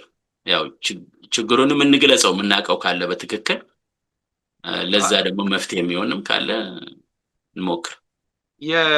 የፋኖ የፖለቲካ ትግል የአማራ የፖለቲካ ትግል ከሌላው የኢትዮጵያ የፖለቲካ ትግል ኢንቴሌክቹዋሉ ከሚያደርገው ትግል ብዙ የተለየ ወይንም ደግሞ ዩኒክ የሆነ ችግር አለው ለማለት አይደለም። ተመሳሳይ ችግር ነው ያለው። ምክንያቱም በእርግጥ እንደው ሌሎችም እኛ በደንብ ጆሮ ሰተን እናዳምጥም እንጂ ለምሳሌ እንዲህ አይነት ዩኒቲ መፍጠር በጋራ የመታገል ሁኔታ በኦሮሞዎቹ መካከል ራሱ ትልቅ ክፍፍል እንዳለ ይታወቃል። ቲፒኤልኤፍ ራሷ ለምሳሌ ፈራርሳ ዛሬ እዚህ ደረጃ ደረሰች። አሁን እንደ ባም አፈር ልሳ ተነሳች ቢባልም በትግራይ አካባቢ ብዙ የመከፋፈል ጉዳይ ያለ ነው። የትግራይ ትላልቅ ፖለቲከኛ አንጋፋ ፖለቲከኛ የምንላቸው ዛሬ አብይ ጫማ ስር ወድቀው ተላላኪ የሆኑበት ሁኔታ እናገኛለን። ጌታቸው ረዳ ምናምን የመሳሰሉትን እንግዲህ ጀነራል ጻድቃን የመሳሰሉ ድሮም ኩርሾ የነበራቸው ማለት ነው። እና ፖለቲካ ሁል ጊዜ በክፍፍል የተሞላ ነው በባህሪው በጣም በሚያንስና እንኳን ፖለቲካ ሃይማኖት በራሱ ተከፋፍሎ በብዙ ዶሚን ይሄዳል። ስለዚህ እኔ አሁን የኔ አጠያይቅ ምናልባት ሜቢ በአሁኑ ሰዓት ባለው መነጽር እያየሁት እየተሰማኝ ነው ልበል ወይስ ኤክስፔክቴሽኑ ወይም ደግሞ በተለይ አማራው እንዲሆነ ሲባል ወይም ተደራጀ ታገለ ሲባል ብዙ ስለሚጠበቅ ነው? ምንድነው በጣም የገነነበት አማራው ላይ ርብርቡስ ይሄን ያህል የተፈጠረ? ምክንያቱም አሁን እንዳልከው ትግራይ ተበታትነዋል፣ ምን ተብለዋል። የተበታተኑትም አንድ ዓላማ አላቸው። አብይም ጋር ይሁኑ ከአብይም ውጭ ሆኑ ተቃዋሚም ይሁኑ በዓላማ ግን አንድ ናቸው ሁልጊዜ የሚያወሩት ነገር። ለዛ ግን የለም ነው አማራው ጋር። እሺ እስቀጥል። ጥሩ እንግዲህ የአማራ ፖለቲካል እንቅስቃሴ አንደኛ አሁን ከወያኔ ጊዜ በኋላ ያለውን እንመልከተው። ምክንያቱም ትንሽ ጊዜያችን እንዳይሻማ ከወያኔ ጊዜ በኋላ የጀመርነውን አማራ እንቅስቃሴ ብንመለከተው በአማራ ላይ ኢምፖዝ የተደረገ የፖለቲካል እንቅስቃሴ ነው የመጣው። ማለት እነ ፕሮፌሰር አስራት አማራው ሞብላይዝ ሲያደርጉ ወያኔ ተቀዳድማ የራሷን የአማራ ድርጅት ፈጥራ እነለገሰን እንደምናምን አርጋ እዛ የአማራ ድርጅት አቋቁማ የሰራችው ጉዳይ አለና የዛ ርዝራዥ የባዴን ምናምን ብለን መጨረሻ ዛሬ የአማራ ብልጽግና የሆነው አካል አለ እና በአማራው ላይ ኢምፖዝ የተደረገ የፖለቲካል አይዲዮሎጂ የፖለቲካል ድርጅት አሰራር ነው የነበረው፣ ተጽዕኖ የነበረው ማለት ነው። እና አማራው ራሱ በአማራነቱ ነው ይሄ ፖለቲካል አካሄድ አላማረኝም። ይሄ ፖለቲካል ለምሳሌ የፕሮፌሰር አስራትን ራይ ተከትሎ የአማራ ፖለቲካል ድርጅት አቋቁሙ በጠራ ፖለቲካል መስመር የሚንቀሳቀስ የፖለቲካ ድርጅት አልተመሰረተም። ምክንያቱም አማራው የራሱ ፓራዶክስ አለው። ያ ፓራዶክሱ ምንድን ነው? በአንድ በኩል ኢትዮጵያ የምትባለውን ሀገር በመመስረት በማነጽ በመጠበቅ የአንበሳ ድርሻውን ያለው ህዝብ ነው። የምንም ትላንትና ከ450 ዓመት በፊት በደቡብ በኩል የመጣ የኦሮሞ ብሔረሰብ ዛሬ ክሌም ኢትዮጵያ ሊያደርግ ቢል እኔ በግል ያልቀበለው ሂስቶሪካል ስለሆነ ማለት ነው። ወይንም ደግሞ ትላንትና በአረብና በምን ተረድተው ነፃ ወተናል ኤርትራን ሀገር አድርገናል የሚሉት ሰዎች ስላሉ ያ ምድር በኢትዮጵያ ማዕቀፍ ውስጥ አልነበረም ማለት አይቻልም። እና ሌሎችም ሳናሰፋው ማለት ነው። ስለዚህ አማራው የነበረው ታሪካዊ ድርሻ፣ ታሪካዊ ኃላፊነትም ታሪካዊ ስነ ልቦናም እንዲኖር አድርጎታል። ስለዚህ በቀላሉ የአማራን ፖለቲካ አይዲዮሎጂ አንጾ ሊንቀሳቀስ አልቻለም ለረጅም ጊዜ። ለምሳሌ እንደ ባልደራስ ብለው እንደ አሁን እስክንድር የጠቀስከው አማራም ቢሆን ነገር ግን ሳምሃው በኢትዮጵያዊነት አንዳንድ በአዲስ አበባነት የሚንቀሳቀስ የፖለቲካ ድርጅት ነው። እንዲያውም በሚዲያ ሁሉ ጋር ጭምብልህን ግለጽ እስከማለት ኦሮሞቹ አብጠው በነበረበት ሰዓት ማለት ነው በሚዲያ እስከ ማለት እስከ መሳደብ የደረሱበት ድረስ ከፈለጋችሁ በጡጫ ከፈለጋችሁ በምርጫ ኑልን እናጋጫችኋለን ያሉት ዘመን የተከሰተበት ነበር። ያ ሁሉ ሁኔታ ሲፈጠር የአማራው ይሄ የአማራነት አይዲዮሎጂ የምትለው አማራነት የሚለው ነገር ከኢትዮጵያዊነቱ ጋር ስለሚጋጭበት አማራነት ብለህ ከወጣ ሁለት ነገር ማበጀት አለብህ። ወይ ቲፒኤልኤፍ የሰጠህን ይሄ እናንተ ሀገር ምንድነው ሪዘርቭ የሚሉት እና የሚቀበጡበት እንደዛ አይነት ነገር እሱን ይዘህ አማራ ነኝ ብለህ መቀመጥ አለብህ። ወይ ደግሞ ነው አማራ ነኝ ግን አማራ በምልበት ሰዓት ኢትዮጵያ በአብዛኛውን ክፍል የሚያካልል ነው የምታገለው ጭምር እስከዛ ነው ብለህ መነሳት አለብህ። ስለዚህ ፖለቲካሊ አማራው የራሱን አይዲዮሎጂ ጥርት ባለ መንገዱ ማውጣት አልተቻለም። ስለዚህ አንዳንዱ ምን ይላል በትክክል በው የተገጠመኝ ነው። ለምሳሌ በጦርነት ወቅት ላይ እኛ ወደ ባህር ዳር ነው የምንሄደው፣ ከፈለገች ወያኔ አዲስ አበባ ትግባ የሚሉት አሉ። ኢቭን አዲስ አበባ ለኦሮሞ መስጠቱ ራሱ የሚደራደር ነገር አለ። አሁን ዲሞግራፊካሊ ማሰብ ያለብን ነገር አለ። እኔና አንተ ማለት አብዛኛው በአሁኑ ሰዓት በአማራ ፖለቲካ ውስጥ የሚንቀሳቀሰው ወጣቱ ክፍል እድሜው ከ40 ዓመት አካባቢ ያለው አብዛኛው የወያኔ ትውልድ ነው። ስነ ልቦናው በዛ ነው የተቀረጸው። ትምህርቱ ካሪኩለሙ ራሱ ትምህርቱ የተቀረጸው በዛ አማራ ጠልው በሆነ ኢትዮጵያ ጠል በሆነ የካሪኩለም ነገር ነው። አድዋን የማያከብር ባንዲራን የማያከብር ሲመጣም ጨርቅ ነው ብሎ የሚናገር ነው። እና ይሄ ሁሉ ስላለ ነው። እና ስለዚህ አሁን አማራው ፌስ ያደረገውን ነገር ይዞ መውጣት አልቻለም። ስለዚህ የአማራ ፋኖም ትግል የሚታየው ከዛ አንጻር ነው። ነገር ግን በደሉ ሲበዛ በተለይ አብይ ከመጣ ደግሞ በኋላ ነገሩ በአደባባይ በቃ አማራን መግደል ኦልሞስት ጽድቅ ሆነበት። በተለይ በኦሮሚያ ክልል እነ ጆዋር ባወጁት መሰረት ማለት ነው። ከፈለጋችሁ በጡጫ ከፈለጋችሁ በእርግጫ በምርጫ ብትመጡብን እናሸንፋለን፣ ክርስቲያን ባለበት አንገቱን በቁርጫ ያ ቀላል ይመስለናል። ግን እታች ወርዶ በቲኔጀር አይምሮ ውስጥ በ12 በ13 ዓመት ከዛም በ14 በ15 አይምሮ ውስጥ ሊፈጥረው የሚችለው ራዲካላይዜሽን ጽንፈኝነት በጣም ከፍተኛ ነው።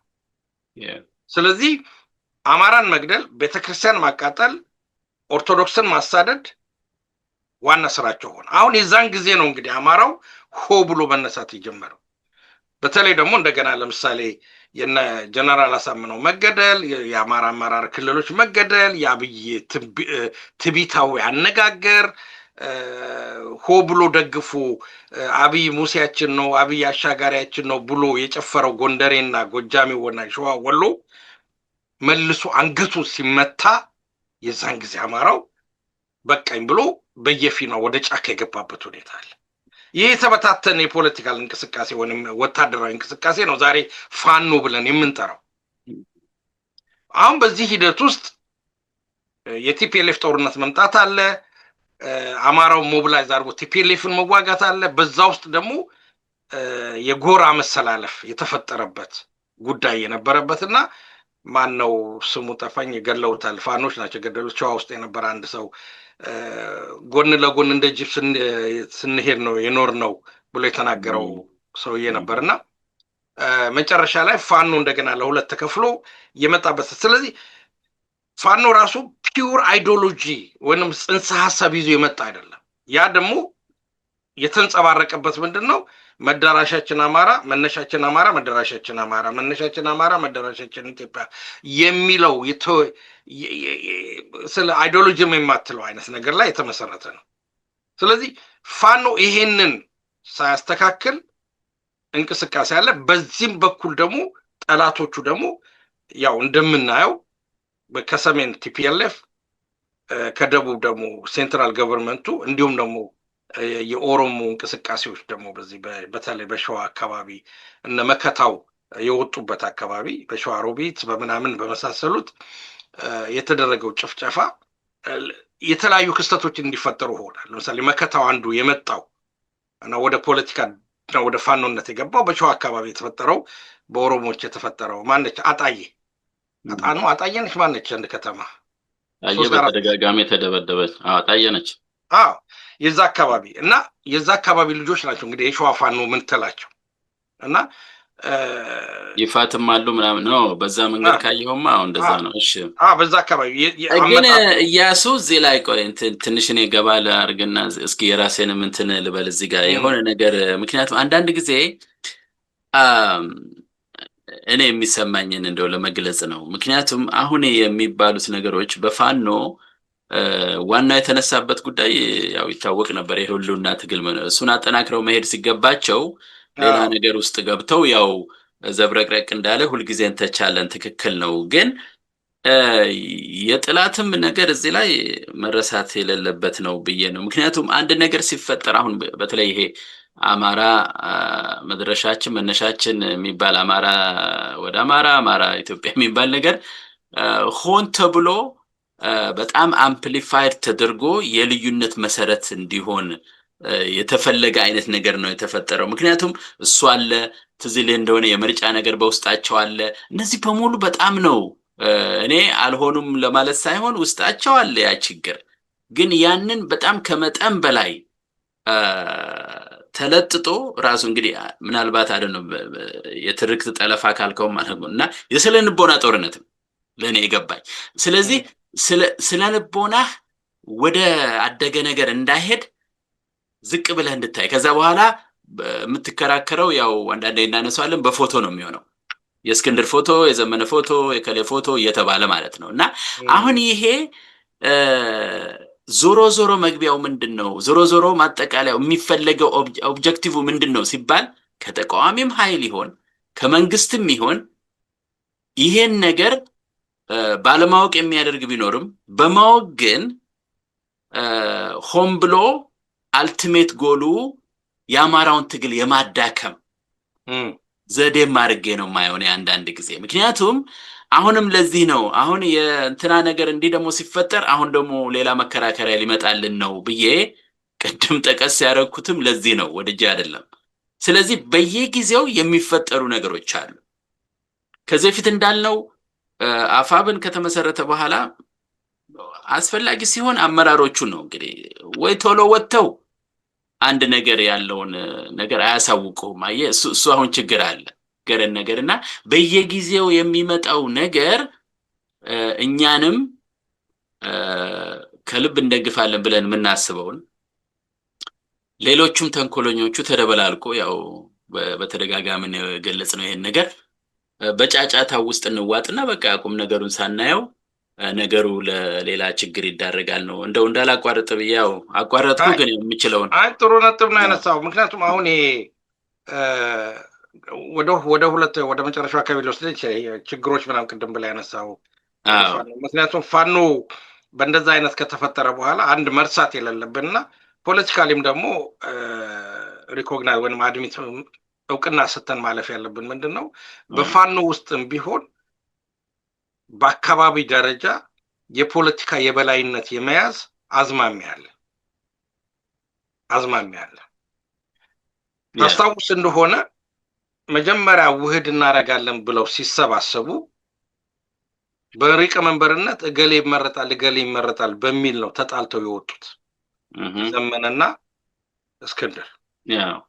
ድምፁን አብላጫ ያገኘው እሱ ነው እንደዚህ ነው ምናምን ተብለው ተፈራረሙ። ከዛ በሁለተኛው ዙር ከብዙ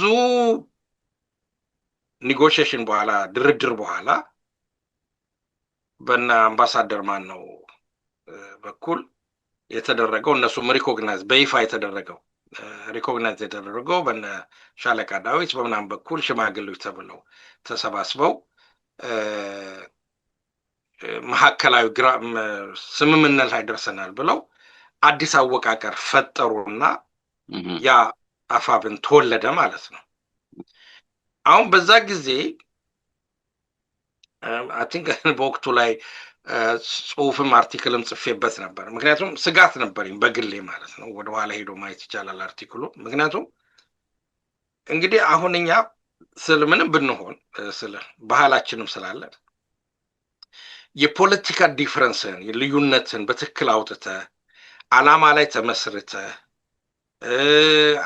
ይሄንን ነገር ለማስፈጸም ቃል እገባለሁ ብለህ ድርጅታዊ አወቃቀር ትክክል ሆኖ ከድርጅቱ አወቃቀርና ተጠያቂነት፣ ግልጽነት የመሳሰሉትን ሁሉ አካተ የተዋቀረ ነው ወይንስ በባህላዊ መንገድ አንተም ተው አንተም አማራ ነህ አንተም አማራ ነህ አማራ እየተጎዳ ነው ስለዚህ ለልጆቻችሁ ስለሞታ ነው ብላችሁ ውጫቸው ያላችሁትን ቅራኔ ትታችሁ ይሄንን መስረታችሁ እስቲ ህዝቡን አስደስታችሁ አብረን እንሂድ በሚል መሰረት ነው የሚል ነው። እኔ በሁለተኛው ላይ ያነጣጸረ ነው የሚል እምነት ነው ያለኝ። ለዚህም ነው ኦልሞስት 15 ቀን ወይም አንድ ወር የማይሞላው እስክንድር ከቦታው ለቅቅ ያለው ብሎ ይወጣ። አየህ፣ ምክንያቱም አፋብን የሚባለው ድርጅት ከመቋቋሙ በፊት አፋብን ለማቋቋም የሚያስችሉ መርሆች፣ ፕሮግራሞች፣ ህግና ደንቦች አርቅቀው ወጥተው በዚህ ጉዳይ ላይ ትስማማለህ አትስማማም ተብሎ ሄዶ ነው። ኢቭን የፖለቲካል አላይመንት ጭምር ማለት ነው። የፖለቲካል ከሌሎች ጋር አብሮ የመስራት ለምሳሌ አሁን ያለውን የአፋብን ፖለቲካ በአደባባይ ሚስጥር ስለሆነ እኛ ላይ ጣታችን እንድትቆጡ አንሞክርም። ለምሳሌ ከጽምዶ ጋር ይሰራል። ከጽምዶ ጋር ህብረት አለው፣ ከቲፒኤልኤፍ ጋር ህብረት አለው፣ የጠላት ወዳጄ ነው የሚለው አይነት አሰራር ጀምሮ ከማጋ አብረን እንሰራለን። የጠላት አሰላለፋችን እንዴት ነው? ቁጥር 1 ጠላት፣ ቁጥር 2 ጦር፣ ሶስተኛ ጠላት እንዴት ነው? አብረን እንሰራ። ስትራቴጂው እንዴት ነው?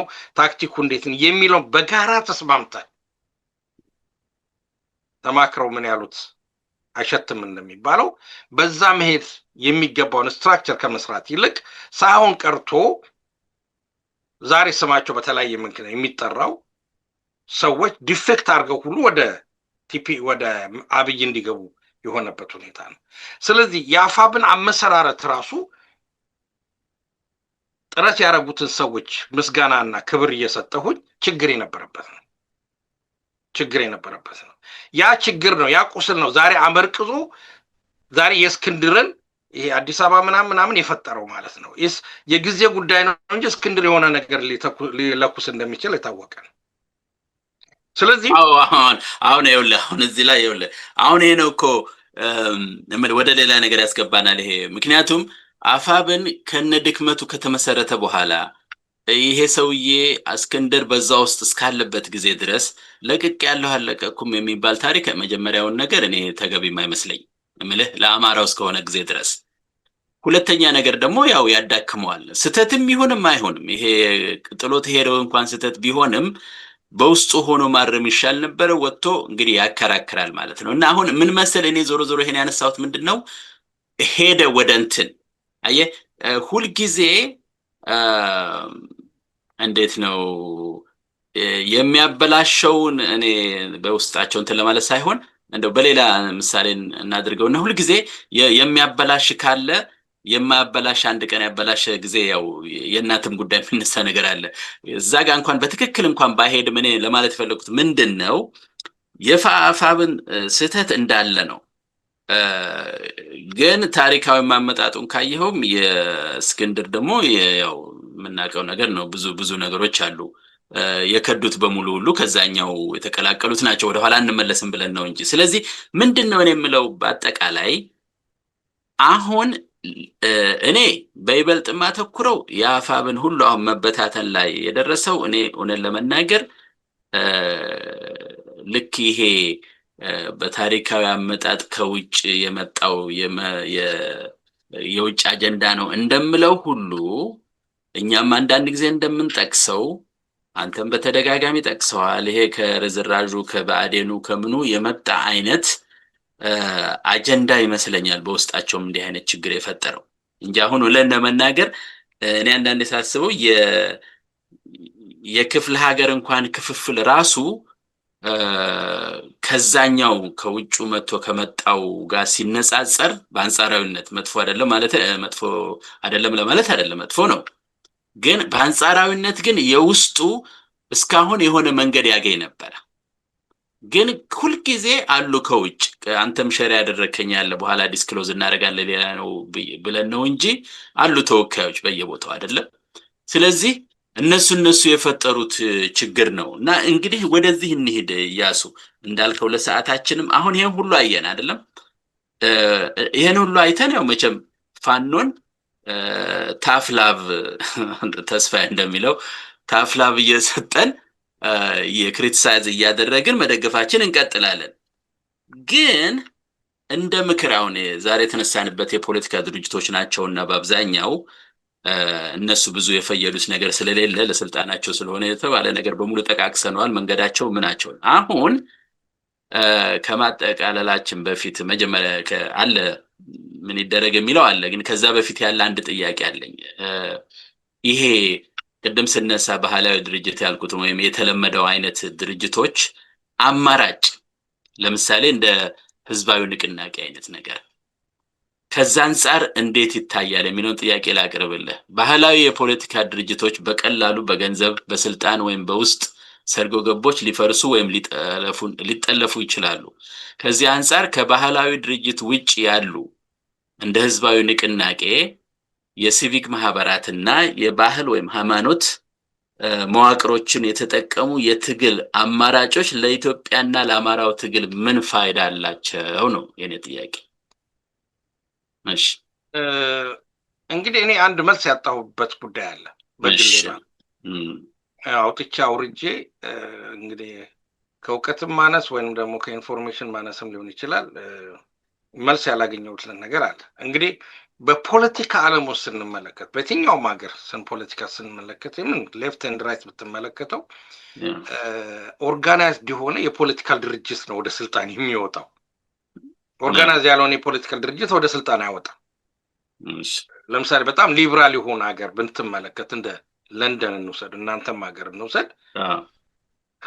ፖለቲካል ድርጅቶች ታሪካዊ ረጅም ጊዜም ቢኖራቸው የእናንተ ዲሞክራትም ሪፐብሊካን ቢሆን የለንደኑ ሌበርም ኮንሰርቫቲቭ ሊብዴምን ብንላቸው ምናምኖች እነሱ ናቸው ወደ ስልጣን የሚወጡት።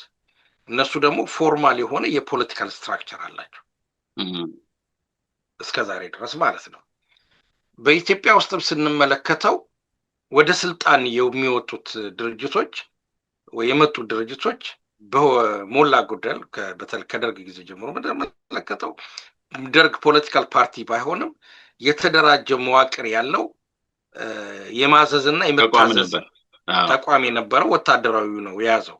ለዚህ ነው ብዙ ጊዜ በአፍሪካ ውስጥ ሚሊተሪ ኩ ስኬት የሚሆነው። ወታደራዊ ኮች የሚደረጉት ጠመንጃ ብቻ ስለያዘ አይደለም። ከላይ አንድ ጊዜ ሹመት ይዞ ከወጣ በኋላ ከታች ያለው ግደል ሲል ይገላል፣ እሰር ሲል ይስራል፣ ሰላምታ ሲባል ሰላምታ ይሰጣል። ስትራክቸርድ የሆነ ኮማንድ ኮንትሮል አለው። ቲፒኤልኤፍም ስልጣን ያዘችው እንደዚህ ነው። አብይም ስልጣን የያዘው በቲፒኤልኤፍ የፒአርኤፍ መዋቅር ነው። መዋቅሩ እንዳለ ነው። ምንም የተለወጠ ነገር የለም። ቲፒኤልኤፍ ብቻ ነች ወጣችው መጨረሻ ላይ እንደም ያለውሱን ጨምሮ አሰፋው። ስለዚህ ወደ ፖለቲካ ስልጣን አሁን ምንድነው የምንፋለመው? የፖለቲካ ድርጅትን ነው። መንግስት ይሁን እንጂ የፖለቲካ ድርጅትን ነው የተደራጀ። በብልጽግና አንጻር ስንመለከተው ሆነም አልሆነም 17 ሚሊዮን አባል አለኝ የሚል የአገሪቱን አዶኖ ቁጥሩን ስንት እንደሆነ አላውቅም፣ በብዙ ሺህ የሚቆጠር የጸጥታ መዋቅር ከነሰው ኃይሉ የሚቆጣጠር ኢኮኖሚውን የሚቆጣጠር ኃይል ነው የምትፋለሙ። የፖለቲካ ድርጅቶች ማወቅና መገንዘብ ያለባቸው የጠላቶቻቸውን ኃይል ነው። የምትፋለመውን ኃይል ካላወቅ እንደውም አንተ በፊዚክሱ ትንሽ ልትሄድበት ትችላለህ። ለምሳሌ አንድ የሆነ ፎርስ የሆነ ነገር ለምሳሌ የሆነ ውሃ ግድብ ለመስራት ከፈለክ አባይን ለመገደብና ተከዜን ለመገደብና አባይን ለመገደብና ቀበናን ወንዝ አዲስ አበባ ለመገደብ ሁለቱም የተለያየ ግንብ ነው የሚያስፈልገው፣ የተለያየ ፌሮ ነው የሚያስፈልገው፣ የተለያየ ጥንካሬ ነው የሚያስፈልገው፣ የተለያየ ኢንፍራስትራክቸር ነው የሚያስፈልገው። ምክንያቱም የዛ የሚመጣው ፎርስ በቀላሉ ንዶት እንዳይሄድ ማለት ነው።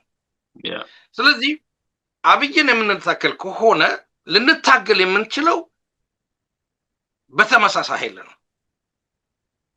እንግዲህ እስከ ዛሬ ድረስ ያለው የፖለቲካል ሂደት የሚያሳየን ይሄንን ነው። በእርግጥ ምንድነው አንዳንድ ጊዜ የምናያቸው ክስተቶች አሉ። በተለይ በውጭ ኃይሎች የሚደገፉ ለምሳሌ የአረብ ስፕሪንግ ተብሎ የሚደረገው እንቅስቃሴ አለ። የአረብ ስፕሪንግ በሲአይኤ ኦርጋናይዝድ የሆነ የሲቪክ ማህበረሰቦችን ሚዲያዎችን ሌሎችም ኢንተረስት የሆኑ ግሩፖችን ኤንጂኦዎችን ምን ሊሆን ይችላል በጎ እነዛን ሁሉ በማስተባበር በአንድ ጊዜ ሞቢላይዝ በማድረግ መንግስት እንዲገለብጡ ነው። ግን ከበስተጀርባው ወይ ወታደሩ ይኖራል ወይ ሌላ ኃይል ይኖራል። እንደዛ አይነት ነገር አለ። በዩክሬን የታየ ነው ምናምን የተደረገ ነው። እሱ ሌላ ፎርም የፖለቲካል ፎርማት ነው። ለምሳሌ ተመሳሳይ የፖለቲካል ፎርማት እንሰራለን ብለው ባይደን ትራምፕ ለምሳሌ ከላይ ቦምብ እያዘነበ አመራሩን በሙሉ እየገደለ የኢራኖችን ማለት ነው ህዝቡን ተነስ መጣንልህ በቃ አሁን ነው ነፃነትን የምታገኙ እያለ የነሱ ደግሞ ሪፕለስ የሚሆነውን አንድ የሻይ የማን ነው ልጅ አለ እዛ እናንተ እኛ ገረ እሱን ሁሉ እያሰከረ ስርዓቱ ግን ንቅንቅ አላለም። ተግባባን። እንግዲህ ያ ሁሉ ሚሳኤል እየወረደ ማለት ነው የውጭ ኃይል ሁሉ እየተሳተፈ እንኳን ስርዓቱ ሊንቀሳቀስ ቀርቶ የዓለምን ኢኮኖሚ ጉሮሮውን ይዞ ቁጫል በሙስ ሰርጥ ነው በመናምን ላይ በደረገው ትንቅንቅ ማለት ነው። ስለዚህ አሜሪካ ወደ ቻይና ሄዳ አረባካችሁ እነዚህ ሰዎች አንድ አርጉልን እስከማለት ደረሰች። ስለዚህ አሁን ጥሩ አመጣኸው አያሁን እሱ I don't know ሊያጠኑ ይችላሉ መቼም እኔ ከነሱ በልጣለሁ ብዬ አይደለም። ብዙ አፓራተሱ ተቋሟል ለዚህ ሀገር የመስማት ያለ መስማማት ካልሆነ በስተቀር ራሱንም ቢሆን ተነግሮታል ነው የሚባለው። ለነገሩ ሚሊተሪዎቹ ግን አሁን ይሄን ጥሩ አመጣው። አሁን ያ ወደኛ ሀገር ስትመልሰው ስታመጣው የሀገርን ሁኔታ ማጥናት አለብህ ማለት ነው። በምን መንገድ ነው አብይን ልጥለው የሚችለው? አየህ ምናልባት አብይ በአሁኑ ሰዓት እንደምናየው I don't know ለኔ I'm sorry አያስብለኝም መርሰነሪ ነው አብይ ለኔ አሁን። ምክንያቱም የሌላ ጉዳይ አስፈጻሚ ነው የነ ዱባይ ነው የተገኘውን ማንኛውም ሰው እኔ ለእናንተ ስሰልል የነበርኩ ነኝ ምናምን ያለ ሰው ነው። ምንም ጥያቄ የለውም ጠላት ነው። እና እሱን የምትጥልበት ዘዴ ግን እሱ በሄደበት መንገድ ልትሄድ አትችልም መቼም ከውጮቹ ከምኖቹ። ምክንያቱም አያድንህማ እንደዛ አይነት ነገር። ግን ከውስጥ ያለውን ደግሞ እንዳታወጣው ይሄ ሁሉ ወፈሰማያት ድርጅት ዛሬ እንደተነጋገር ነው አለ ዝም ብሎ ከዚህ ቅድም ፊዚክስ ብለሃል እርስ በርስ ስለሚያጓትት ያው ስትደምረው ዜሮ ነው የሚሆነው ቬክተሩ ማለት ነው። ቬክተር ሳም ኢኳልስ ቱ ዜሮ አንቺም ዜሮ ያው ከዛ ጋር ገናኘው አንድ ላይ በለው እና ይሄ ወደ ውስጣችን ለመመልከት አይረዳንም ወይ? ውስጣችን አሁን ሲባል እንግዲህ አማራው የግድ የተነሳበት ነገር አለ። እንደ ወደ መጨረሻው እየሄድን ነው። አማራው ምንም ማድረግ ስለማይችል በአማራነቱ ተደራጅቷል። ምንም ይሄ አስገዳጅ ሁኔታ ነው። ካሁን በኋላ አማራነት መደራጀት ትክክል አይደለም የምትለው ነገር አይደለም። እሱ ሰዓቱ አልፏል። የግድ ነው። ምክንያቱም መጀመሪያ መዳን ስላለበት እንደውም እኔ ከተስፋዬ ጋር ስቀርብ የሱን ይዤ አሁን በየሚዲያው ላይ መናከርም ጀምሬያለሁ። አማራውና ኢትዮጵያ አንድም ሁለትም ናቸው ነው ፒሪየድ። ለዚህ በሃይማኖትም አንድም ሶስት ነው እንደሚባለው ኢንዲስፔንስብል እንደዚህ ልትከፋፍለው የምትችል ነገር አይደለም። በቃ አማራ ካልክ ኢትዮጵያ ነው፣ ኢትዮጵያ ካልክ አማራ ነው ፒሪየድ አለቀ። እና በዛ መልክ እንቅስቃሴ መፍጠር ይቻላል። ያ ደግሞ የግድ አማራን ለብቻው ንዑስ ነገር አድርጎ ልክ እንደሌሎቹ ጽንፈኛ ሊያደርገውም አይችልም። ክሌም የሚያደርገውን ክልል የለም። ኢትዮጵያን ነው ክሌም በሙሉ የሚያደርገው። ከዛ አንፃር አይተን ህዝባዊ የሆነ ከባህሉ ጋርም የተያያዘ ወይም ደግሞ ከውጭም ቢሆን እሺ የሚወርሰው ነገርም ካለ አሁን የኢራንን ጠቅሰሃል።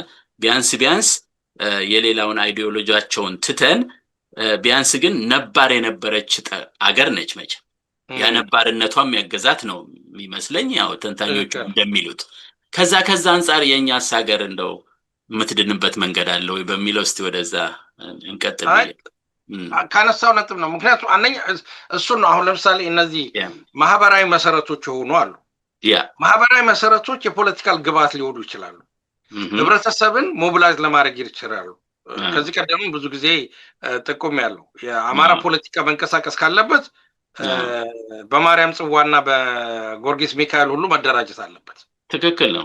ይሄ ምንም የሚያሳፍር ነገር አይደለም። ምክንያቱም ህብረተሰብ በዛ ደረጃ ነው። ምክንያቱም አሁን ለምሳሌ በተፈጠረው የፖለቲካል ንቃተ ህሊና ቫኪዩም እንበለው ክፍተት መሰረት የፖለቲካል የሃይማኖት ልሂቃን የምንላቸው ሰዎች የበላይነት ያዙበትና ወጣቱን በሃይማኖት ዙሪያ ብቻ ማሰባሰብ ያው ያንኛው ሆም ብለው እንዲነጠል ነው። ወያኔ ላይ በጣም ሰርተውታል። እኔ አውቃለሁ። ለምሳሌ ያም አንዱ ስልህ የእምቢተኝነት አይነት ነገር ሊሆን ይችላል። በሶሲዮሎጂካሊ ስትተረጉመው ሶሳይቲው የራሴን አይደንቲቲ ይዛለው ብሎ ለምሳሌ ይሄ የአዋፋት ዝማሬን ብትመለከተው ነው።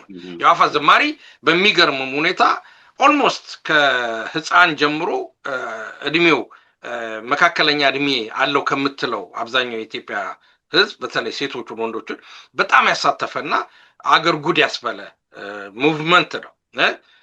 በዚህ በልጃልደረባው አይነት ነገር ተደራጅቶ ማለት ነው። እንደዛ አይነት ድርጅቶች በየቦታው ሊፈሉ ይችላሉ።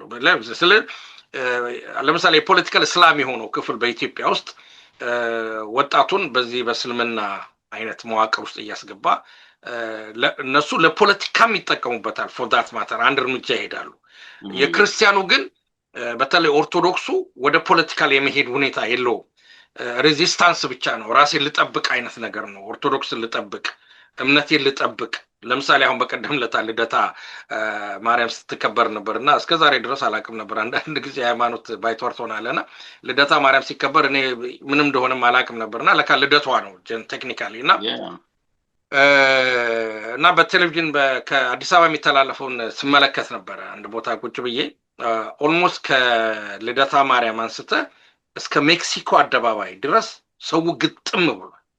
ቦት ሳይድ ሮድ ማለት ነው። እና በሚሊዮን የሚቆጠር ነው። እንዲያውም አልኩኝና እንዴ ማርያምን ይሄን ያህል ኢትዮጵያ ህዝብ ከወደዳት ለምን ማርያም ራሱ የማርያም ልደት እንደ ክርስቶስ ልደት የናሽናል ሆሊዴይ አይሆንም፣ የብሔራዊ በዓል አይሆንም እስከ ማለት የደረስኩበት ሀሳብ ደረጃ መጣሁበት አለ በባህላዊ ደረጃ እና ኤኒዌይ ምንድነው ልል የፈለኩት እዚህ ላይ እነዚህ የባህላዊ መዋቅሮች ከዚህ ቀደምም ተነጋግረናል። ለምሳሌ የጥቁር ሀዘን ልብስ የተለበሰ ጊዜ ኦልሞስት አብዮት ሊነሳ የሚችልበት ለውጥ በቃ እንደ አረብ ስፕሪንግ አይነት ነገር ሊነሳ የሚችልበት ሁኔታ ነበር።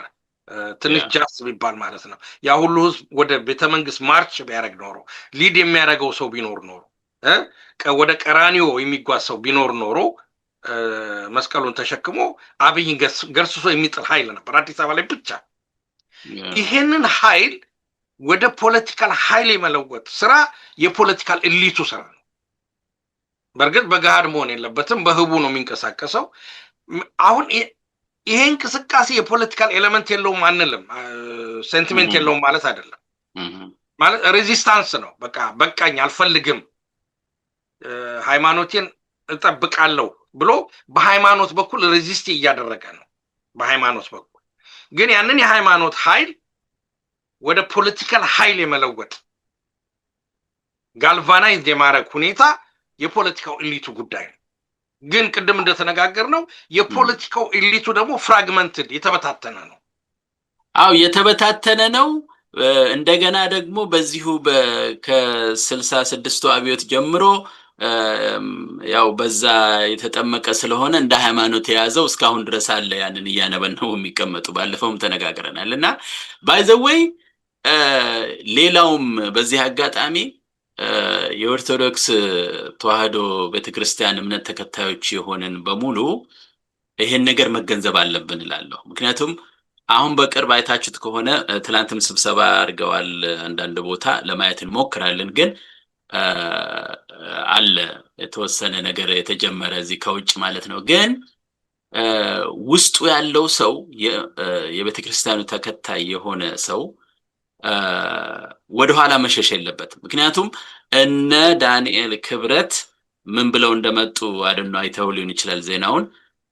ግን ምንድነው የመጡበት ትንሽ ቆየት ያሉ አሁን ውስጥ ለውስጥ እየሰሩ ነው። ምን ብለው ነው የመጡት?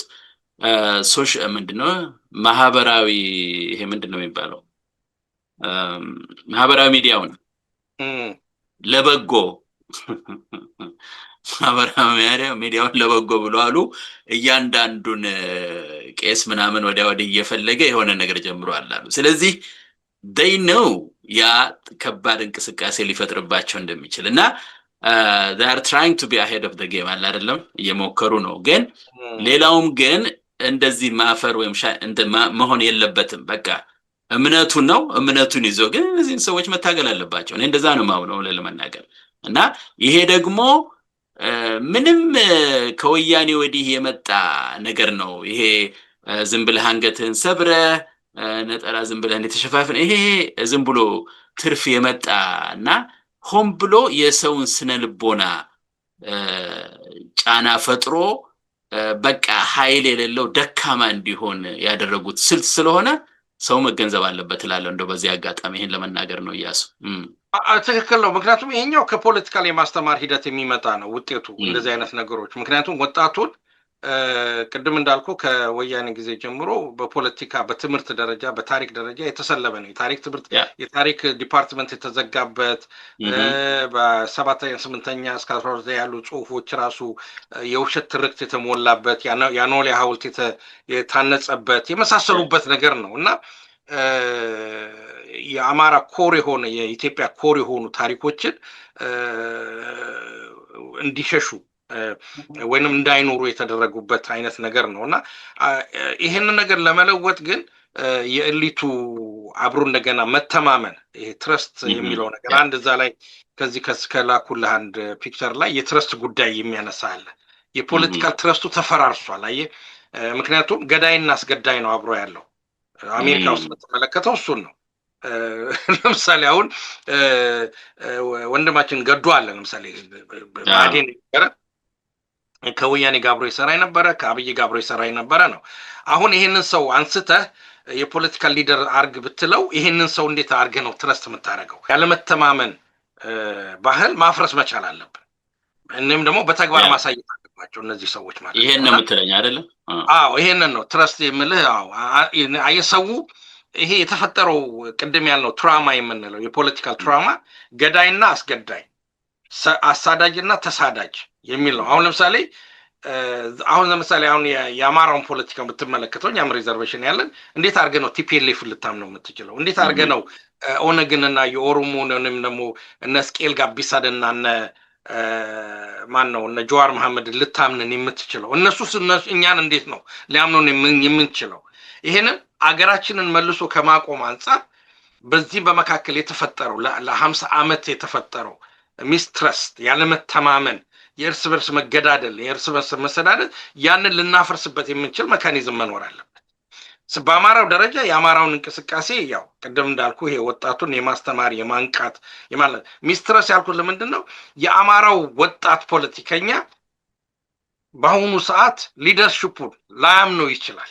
ፖለቲከኛ ነኝ ብሎ የሚወጣ እኔ ፖለቲካ መሪ ነኝ ብዬ ቦታ እያሱ ማን ነው ከላይ ከወጣ በኋላ ደግሞ እንደ አብይና እንደ መለስ ዜናዊ እንደ መንግስቱ ልታረገን ነው ወይ የሚሉት ነገር ሊመጣ ይችላል። እና አንፎርቹኔትሊ ይሄ አይነት ሰርክሎች አሉ። ይሄንን ነገር የፖለቲካ ሊደርሺፖችን የማመን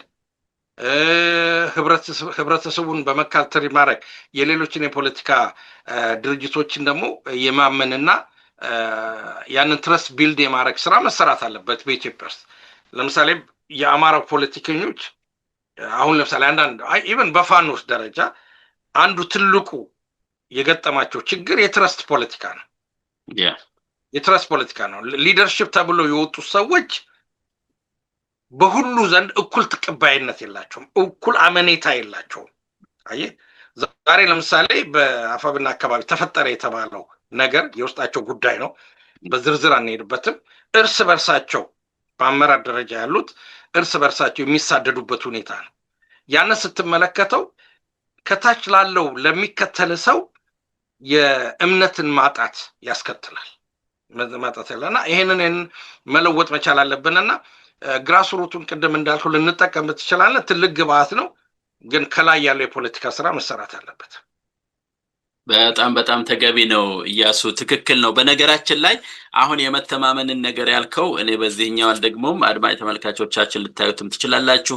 ሌላ የዚህ ደጀን አማራ የአስተሳሰብ ጥራት ውይይት መድረክ የሚባል አንድ የሚዲያ ትብብር ነገር አለን። በዛ ነገሩም ውስጥ ትላንት በተካሄደው ነገርም ጠቅሻዋለሁ በአጋጣሚ እና ጥሩ ነው ያረከው እያሱ። ምክንያቱም መተማመን አለ። መተማመን ሲኖር ከዛ በኋላ ሌላውን ነገር ቢውልድ ማድረግ ትችላለህ። ግን መተማመን ከሌለ እዛ ላይ ይቆማል ነገሩ። ችግርም የተፈጠረው ይሄ ነው። ችግርም የፈጠረብን ያለው ይሄ ነው እና ምንም እኔ አሁን መቼም ትንሽ እንግዲህ በዚህ በሚዲያ ነው እየደጋገምክ ስትመጣ ያው የራስህን ነገር ትናገር የለም። አሁን እኔ በቃ ፍሬም ኦፍ ሪፈረንስ ማለት ጀምሬያለሁ እና አንዳንድ ነገር መነጽርህን ያው እያሉ ተጠቅሷል ከዚህ በፊት ግን አጠቃላይ የመጫወቻው ሜዳ ማዕቀፉ ፍሬም ኦፍ ሪፈረንስ እሱ ነው። እሱ እስካልተቀየረ ጊዜ ድረስ ምንም የሌላው መቀየር ነገሩ ምንም ነገር ላይ ሊያመጣ አይችልም ብዬ በዚህ በኒውተን ፈርስት ሎው ሰከንድ ሎው ልዩነት ሁሉ ለመናገር እየሞከርኩ ነው እና ምንድነው አስፈላጊ ነው፣ መተማመን ያስፈልጋል። ያ ደግሞ መተማመን እኔ እንደማስበው በፋኖ ውስጥ ቢችሉ አሁን በአስቸኳይ በውስጣቸው ቃሉ ደስ ባይልም ያው ግምገማ ይባላል ሌላ ስም ስለሌለው ነው በውስጥ ወይም መፈተሽ እሺ ውስጣቸውን ይፈትሹና ቶሎ ብለው ነገሮችን ያስተካክሉ ነው። በስተትም እንዲሁ ባለማሰብም የሚደረግ ስተት ሊኖር ይችላል። እሱ እንዲስተካከል ቶሎ እድል ይሰጣሉ በአስቸኳይ። ግን ያ እየተደጋገመ ሲመጣ ደግሞ ያ እንግዲህ ሆን ተብሎ ነው። እሱ ደግሞ ለነሱ እንደ ድርጅት አስፈላጊውን ነገር ማስተካከል አለባቸው። ድርጅት እኮ ይሄ ነው አይደለም እንዴ? ድርጅት መቼም ዝም ብለህ ዘላለማዊ ነገር አይሆንም። ደግሞ ይሄ የትግል ጉዳይ ነው። እዛ ሌላም ቦታ እንደጠቀስኩት ትግል ደግሞ አሁንም የምታየው ህዝቡን እስከሆነ ጊዜ ድረስ መድረሻህ ላይ የተለያየ ሰው ሊያደርስህ ይችላል። የግድ አንድ ሰው ማለት አይደለም። ኦፍ ኮርስ ጥሩ ነው አንድ ሰው ቢያደርስህ። እሱ ደግሞ ደከም ሲል ደግሞ ሌላ ሰው እየመጣ ቢያደርስህ እኔ ምን ክፋት አለው ማለት ከቅንነት አንፃር ከታየ ማለት ነው። ሌላ ከበስተጀርባው ሌላ ነገር ከሌለው በስተቀር ሪሊ ይሄ አይነት ነገር ቢሰሩ ጥሩ ነው። መቼም ወያኔ አይጠቀስም እንደ ሪፈረንስ በትግል ሜዳቸው ምን ይሉ ነበር የተባለው ይሄ ግላዊ ግንባታ ገጽ። እኔ እኮ የነሱ ቋንቋ አንዳንዴ አይገባኝም የሚናገሩት። ይሄ ምንድነው ግለሰብ የማንገስ ነገር በኋላ ግን ገጽታ ግንባታ ነው። ገጽታ ግንባታ አጠቃላይ መሰለኝ ግን የግለሰብ ግንባታ ወደበ እንደዛ ነበራቸውና መለስ በዛ ምክንያት አይንቀሳቀስም ነበረ። በኋላ ግን ይሄ የአባይ ግድብ ተብሎ አንድ የሆነ ፎቶ ነበረው እንደዚህ ብሎ የተነሳው እና ከዛ በኋላ ግን በሙሉ መለሶ ነው ብለው ያኮረፉ ነበሩ ያሉ አንዳንድ ያነች ሲያወሩ ሰማ ነበር። እና አርከበን በነገራችን ላይ አስነስተውታል፣ ፎቶግራፉን ከአዲስ አበባ አስነስተውታል። አርከበ የኤችአይቪ ምርመራ ብሎ ፎቶግራፉን ሰቅሎ ብለው አዜብ ነች ሄዳ ኮምፕሌን አድርጋ ያስነሳቸዋል። የግል ገጽታ ግንባታ አይነት ነገር ነው ተብሎ የባሏ ታዲያ ዝም ለምን አለች? አዎ እኔ መለስም ሲተቸው አስታውሳለሁኝ። ይሄ 9 ጉልቻ አንዱም እንትን የማይሆን ምናምን ብሎ አርከበን ሲወርፈው ማለት ነው። ይሄ በእርግጥም እኔ አዲስ አበባ ያን ጊዜ አብይ ቶሎ እንደመጣ ሄጄ ነበርና ሳየው ድሮም ማቀው ሰፈር ሁሉ መተላለፊያ የለም በቃና ገበያ ሆኗልና ኤኒዌይ ምንድነው እንደዛ አይነት ነገር እነሱ እንዳልኩት እንደ ሪፈረንስ ባይሆንም እንደ ፕሪንሲፕል ግን ሊያገለግል ይችላል። ምናልባት ይሄ ግለሰብ ላይ ያተኮረ አይነት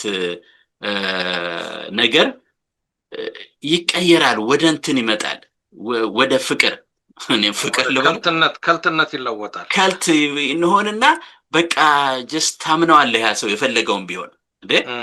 አሁን እኮ አስቸጋሪ ነው። አሁን ከወደድከው አንዱን ሄዶ አሁን ነገ አብይ ጋር ቢደራደርም በቃ ልትወደው ነው፣ በዛው ልትገባ ነው ማለት ነው። ትችቶች አይቻለሁ። ለምሳሌ ገሌ ባልልም ዝም ብሎ የሌላውን ጉዳይ አምፕሊፋይ እንዳላረግ ነው። ገሌ የጠፋ ሲባል እንዴ ትግሉ እኮ ሁሉ በአደባባይ መሆን ያለበት ግዴታ ሁሉ መውጣት የለበትም አይነት የመሸፋፍን የከልት ነገር ከፍቅር የተነሳ ማለት ነው። እና እንዲህ አይነት ነገሮች መስተካከል አለባቸው። እንግዲህ ውልሲ የምናየው ነው። የግድ እኮ መታየት የለብህም በካሜራ በአሰራር በመግለጫ በምናምን ብዙ ማሳወቂያ ዘዴዎች አሉ አይደለም? ልክ ነው አሉ። ያ መሪነት የሚታይበት ብዙ መንገዶች አሉና በዛ መንገድ ቢታዩና ስራውን ቢሰሩ ጥሩ ነው። ግን ምንድነው አንድ ሌላ የፈለኩት በአይምሮ ሲመላለስ የነበረው መርሳት የሌለብን ብዙ ጊዜ የምለው ነገር አለ። ብዙ ጊዜ ምክንያቱም ሁላችንም ኢትዮጵያኖች ነን። ከአንድ ጋን ውስጥ የተቀዳን ሰዎች ነን። ሳይዙ ይለያያል ወይንም ቅዝቃዜ ሞቃት የሆነበት ይለያያል እንጂ በባህሪያችን ተመሳሳይ ነን። ብዙ ካልቸሩ ማለት ነው ቢልድ የተደረግንበት ስነ ልቦናችን ተመሳሳይ ነው እና የኢኮኖሚው፣ የሂስትሪው፣ የሶሲዮሎጂው ምናምን ሁሉ ተመሳሳይነት ስላለን አሁንም የተፈጠረው የፖለቲካል ድርጅት ድንገት ከዚህ ቀደም ከተፈጠሩት የፖለቲካ ድርጅቶች የተለየ ሚራክል የሆነ ነገር ሊያመጣ ይችላል ብሎ መገመትም አስቸጋሪ ነው። ማሰብ ያለባቸው የዛ አይነት ነገር ሰለባ እንዳይሆኑ ነው። አየህ ለምሳሌ ኢህአፓ የሰራው ስህተት አለ፣ መኢሶን የሰራው ስህተት አለ፣ ኦኤልኤፍ የሰራው ስህተት አለ እና ቅድም ተርም ኦፍ ሪፈረንስ ያልከው ነገር አለ።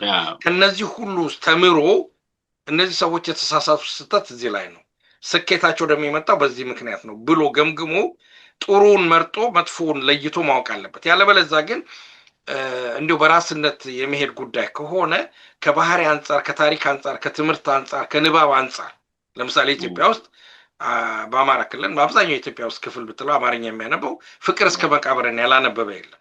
ፍቅር እስከ መቃብርን ስታነብ አንድ የሆነ ወጥ የሆነ ስነ ልቦና ይሰጥሃል ወይንም የወጥ የሆነ አስተሳሰብ ይሰጥሃል።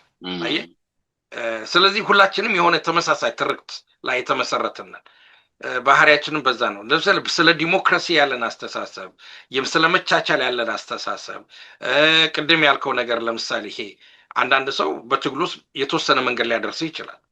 ከዛ በኋላ ያ ሰው በተለያየ ምክንያት ለሌላ ሰው አሻግሮ ትግሉን ሊቀጥል ይችላል። ቅድም እንዳልከው ደግሞ በዚህ በቲፒኤልኤፍ የነበረው የግለሰብ የገጽታ ግንባታ እኔ ነኝ ማለት እሱ ነው ንጉሱ። አንዳንድ ጊዜ ያስናደደኛል። ከፍቅር የተነሳ ሊሆን ይችላል። ለምሳሌ ተታያቸው ኤአይ ተመስገን፣ ለኤአይ ቴክኖሎጂ ተመስገን ይልና የፋኖ አመራሮችን በቃ የጀነራል ልብስ ምናምን ታለብስና ምናምን መሪዎቻችን አንበሶቻችን ምናምን ትላለ። እንደዛ አይነት የከልት መገንባት ነገር ስትነሳ መጨረሻ ሊመጣ የሚችለው ውጤት አደገኛ ሊሆን ይችላል። ስለዚህ ውጤት ላይና ስራ ላይ ያተኮረ ነገር ቢሆን ጥሩ ነው። ስለዚህ ይህን ነገር የምናስወግድበትን ከሌሎች ከኢትዮጵያን ብቻ ሳይሆን ከውጭ የፖለቲካ ትግሎችም መማር የመሳሰሉት ነገር ቢኖር ጥሩ ነው እና ዋናው ነገር አገር የመገንባት ህዝብ የማዳን አገር የማዳን አላማ ላይ የተመሰረተ መሆን አለበት። እንደው ዞሮ ዞሮ እናጠቃለው ብንል የፈለገው ነገር በኦሮሞም በኩል ያለው እንቅስቃሴ፣ በቲፒኤልኤፍም ያለው እንቅስቃሴ፣ በአማራም ያለው እንቅስቃሴ እነዚህን ሶስቱን ነገሮች በዋናነት ካልመሰረተ ህዝብን የማዳን አገርን የማዳን ሁለቱን እንበለው አገርን የማዳን ህዝብን የማዳን ላይ ያልተመሰረተ ከሆነ ዞሮ ዞሮ ፈራሽ ነው። ትክክል ነህ። በጣም ጥሩ ገልጸዋል። በተለይ ይሄ ከሌሎቹ የመኮረጁን ነገር የሚባለው እሱ መቆም አለበት። ምክንያቱም አሁን አዝማሚያም ይታያል እንደ ወደ ሌላ እንዳያመራን እንጂ ባለፈውም ጠቅሰነዋል። የአማራ ትግል ክፍት ስለሆነ ለሁሉም እነዛ ያልናቸው ያበላሹም ሰዎች አሁንም ድረስ በዛ በውስጣቸው እንደ ሃይማኖት የያዙትም ሰዎች ሁሉ እየገቡ እንዳያበላሹት መጠንቀቂያ። ምክንያቱም በአንድ በኩል ለየት ያለ ነው ይሄ ትግል። ምክንያቱም እንደ ሌሎች የፖለቲካ ድርጅቶች መስርቶ ሳይሆን የተነሳው ከህዝብ ነው። ሆነ ለመናገር ከብሶት ተነስቶ አንዴ ገንፍሎ የወጣ የህልውና ትግል ነው። ያ ነው እንግዲህ መሰረቱ። የህልውና ትግል ደግሞ መራር ነገሮችን ይፈልጋል እንጂ እንደው ዝም ብለህ ሁሉንም ነገር አልጋ ባልጋ አድርገህ እንደገና እንደ አንድ ፓርቲ ተወዳዳሪ አድርገህ የምትሰራው አይመስለኝም። እና የህልውና ጉዳይ ነው እስከ መጨረሻው። ከዛ በላይም የሚያሳትፍ ነገር የህይወት ጉዳይ ያለ አይመስለኝም። ህይወታቸውን ለመገበር ከወጡ ደግሞ ጥሩ ነገር መስራት ስላለባቸው ያስተካከሉ መሄድ አለባቸው። እኛም የምንችለውን እናደርጋለን። እኛም ያው የግድ ያው ሐሳባችን ያገባናል ብለን ያው እንሰነዝራለን። ግን ያ ማለት ግን የመለያየት ነገር ሳይሆን ሁላችንም አንድ ነን። ለራሴ አሁን እኔ ሆነ አንተ ከዚህ ስንናገር የሚመስለኝ ድጋፉን ስንሰጥ ለኛም ጥቅም አለው ብለን ስለምናስብ ነው። እንደ ሰው እኔ እንደዛ ነው የማስበው። የግድ ስልጣን ማለት አይደለም፣ ስልጣን ብቻ አይደለም ጥቅም ማለት እና የተለያየ ነገር አለ ነው። አገር ሄደህ በተለያየ ነገር መርዳት ትፈልግ ይሆናል አይደለም እንዴ? በተለያየ መንገድ ቢዝነስ ማለት አይደለም። እዚህ ላይ ወያኔ ከመጣ በኋላ ቢዝነስ ስለሆነ ቋንቋው እሱ ማለት አይደለም። ብዙ የሆነ የሞራል ለምሳሌ አንተ በፊዚክስ አስተማሪ ነህ፣ የአንድ ዩኒቨርሲቲ ዲን መሆን የምትችል ሰው ነህ። ያንን ኃላፊነት ልትወጣ ትችላለህ። የአንድ ዲፓርትመንት ኃላፊ መሆን ትችላለህ። የራሴም ጉዳይ አለ። አሁን ለምሳሌ እኔ ጀስት ፖለቲካሊ ይሄን ያህል እንደውም የፖለቲካ ይሄ ስትራክቸሩ በጣም ስታይፍሊንግ ነው፣ ያፍናሃል፣ አያሰራህም። ቢሮክራሲው አይሰራም እና በራስ ነጻ አስተሳሰብ ሀገር ብትገነባበትን ሞዴል ይዘህ ልትንቀሳቀስ ትችላለህ። ግን ያ ሊሆን የሚችለው አገር ሰላም ሲሆን፣ አገር ዲሞክራቲክ ሲሆን፣ መቻቻል ሲሆን፣ ቶለራንስ ሲሆን፣ ቅድም ያልናቸውን ይሄ ቪሸስ ሰርክል የሆነውን የመጠራጠር ያለመግባባት የመሳሰሉት ነገር ስናፈርስ ነው። እና ይሄ ሁሉም የፖለቲካ ድርጅቶች የሚመለከት ነው። ምን እንኳን በአማራ ፐርስፔክቲቭ አንጻርኛ ብንነጋገርም የኦሮሞ ሊቃኖችም፣ የትግሬ ሊቃኖችም፣ የአፋር የሶማሌም ሊቃኖችም ማሰብ ያለባቸው ይህንን ነው። ምክንያቱም በእንደዚህ አይነት ሁኔታ ስለ ለጊዜው ዝናን ልናተርፍ እንችላለን፣ ስም ልናተርፍ እንችላለን፣ የሆነ ፖፑላር ልንሆን እንችላለን። ቅድም ያነሳት ነበረ ጊዜ እንዳያጥረን እንጂ ቅድም ያነሳት አንድ ነጥብ ነበረች። ምክንያቱም ፖለቲካው የትርፍ ነው። ለምሳሌ በዘፋኞች ያነሳው ነጥብ ነበር። አንድ ዘፋኝ ስለ አማራ ጀግንነት እና ስለ ፋኖ ጀግንነት ዝፈን ስትለው ብር ክፈሉኝ የምትል ነው። በጣም ብዙ ትልቅ ችግር ያለበት ነው። ምክንያቱም ብዙ ስካንድሎች፣ ብዙ ቅሌቶች ተፈጽመዋል። ለምሳሌ ትዝ ይለኛል በዚህ በአማራ ጆኖሶች ላይ መጽሐፍ ተጽፏል ተብሎ የመጽሐፉ ብር እንደተሰብስቦ ተሰረቀ የተባለበት፣ ለሚዲያ ገንዘብ ተሰብስቦ ልጆቹ ብሩን ይዘው የጠፉበት፣ አክቲቪስቶች ብር እየሰበሰቡ ኮሚሽን ተቀብለው የተወሰኖቹን የሚያደርሱበት፣ ስም አሁንም እዚህ ላይ መጥራት አልፈልግም፣ በአማራ ብሶት በሴቶች በተለይ መበደል ስምና ዝና ያገኙ ዛሬ ደግሞ ጸረ አማራ ሆነው የተከሰቱ የፖለቲካ ተዋናያኖች እንዳሉበት እናውቃለን። እና ይሄ በጣም የሚያሳዝንና የሚያሳፍር ነገር ነው። ግን ምንድነው እንደው በጣም ፕራግማቲክ ነው ወይንም ደግሞ ተግባራዊ ለመሆን ከመነሳት ከፈለግን ሁልጊዜ በእግዚአብሔር ዘንድ አንድ ጊዜ ሁልጊዜ መጽሐፍ ቅዱስ በትንሹ የሚያስተምር ነገር አለ። ለምሳሌ ከሐዋርያቶች መካከል አንዱ ከዳተኛ እንደሚሆን ያሳያል። ስለዚህ ስትሰባሰብ እና ትግል ስታካሄድ ከመካከል ውስጥ አንዱ ከዳተኛ ይሆናል።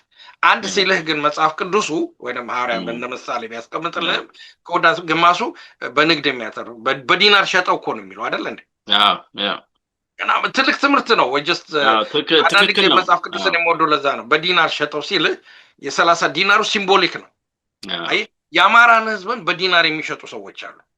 የኢትዮጵያ ህዝብን ህልውና በዲናር የሚሸጡ ሰዎች አሉ። አይ እንዲህ አይነት ነገሮችን መኖራቸውን አውቀን በአንጻራዊነት ትግል ማካሄድ ይገባል የሚል ነውና ትክክለኛ ነጥብ ነው ያነሳኸው። የአማራ ህዝብም ይሄንን ማወቅ አለበት። ግን ነገሩን ማሳነስ ማለት ብዙ እንዳይሆን ማድረግ እንችል ይሆናል እንጂ ፈጽሞ ማጥፋት የሚቻልበት ነው።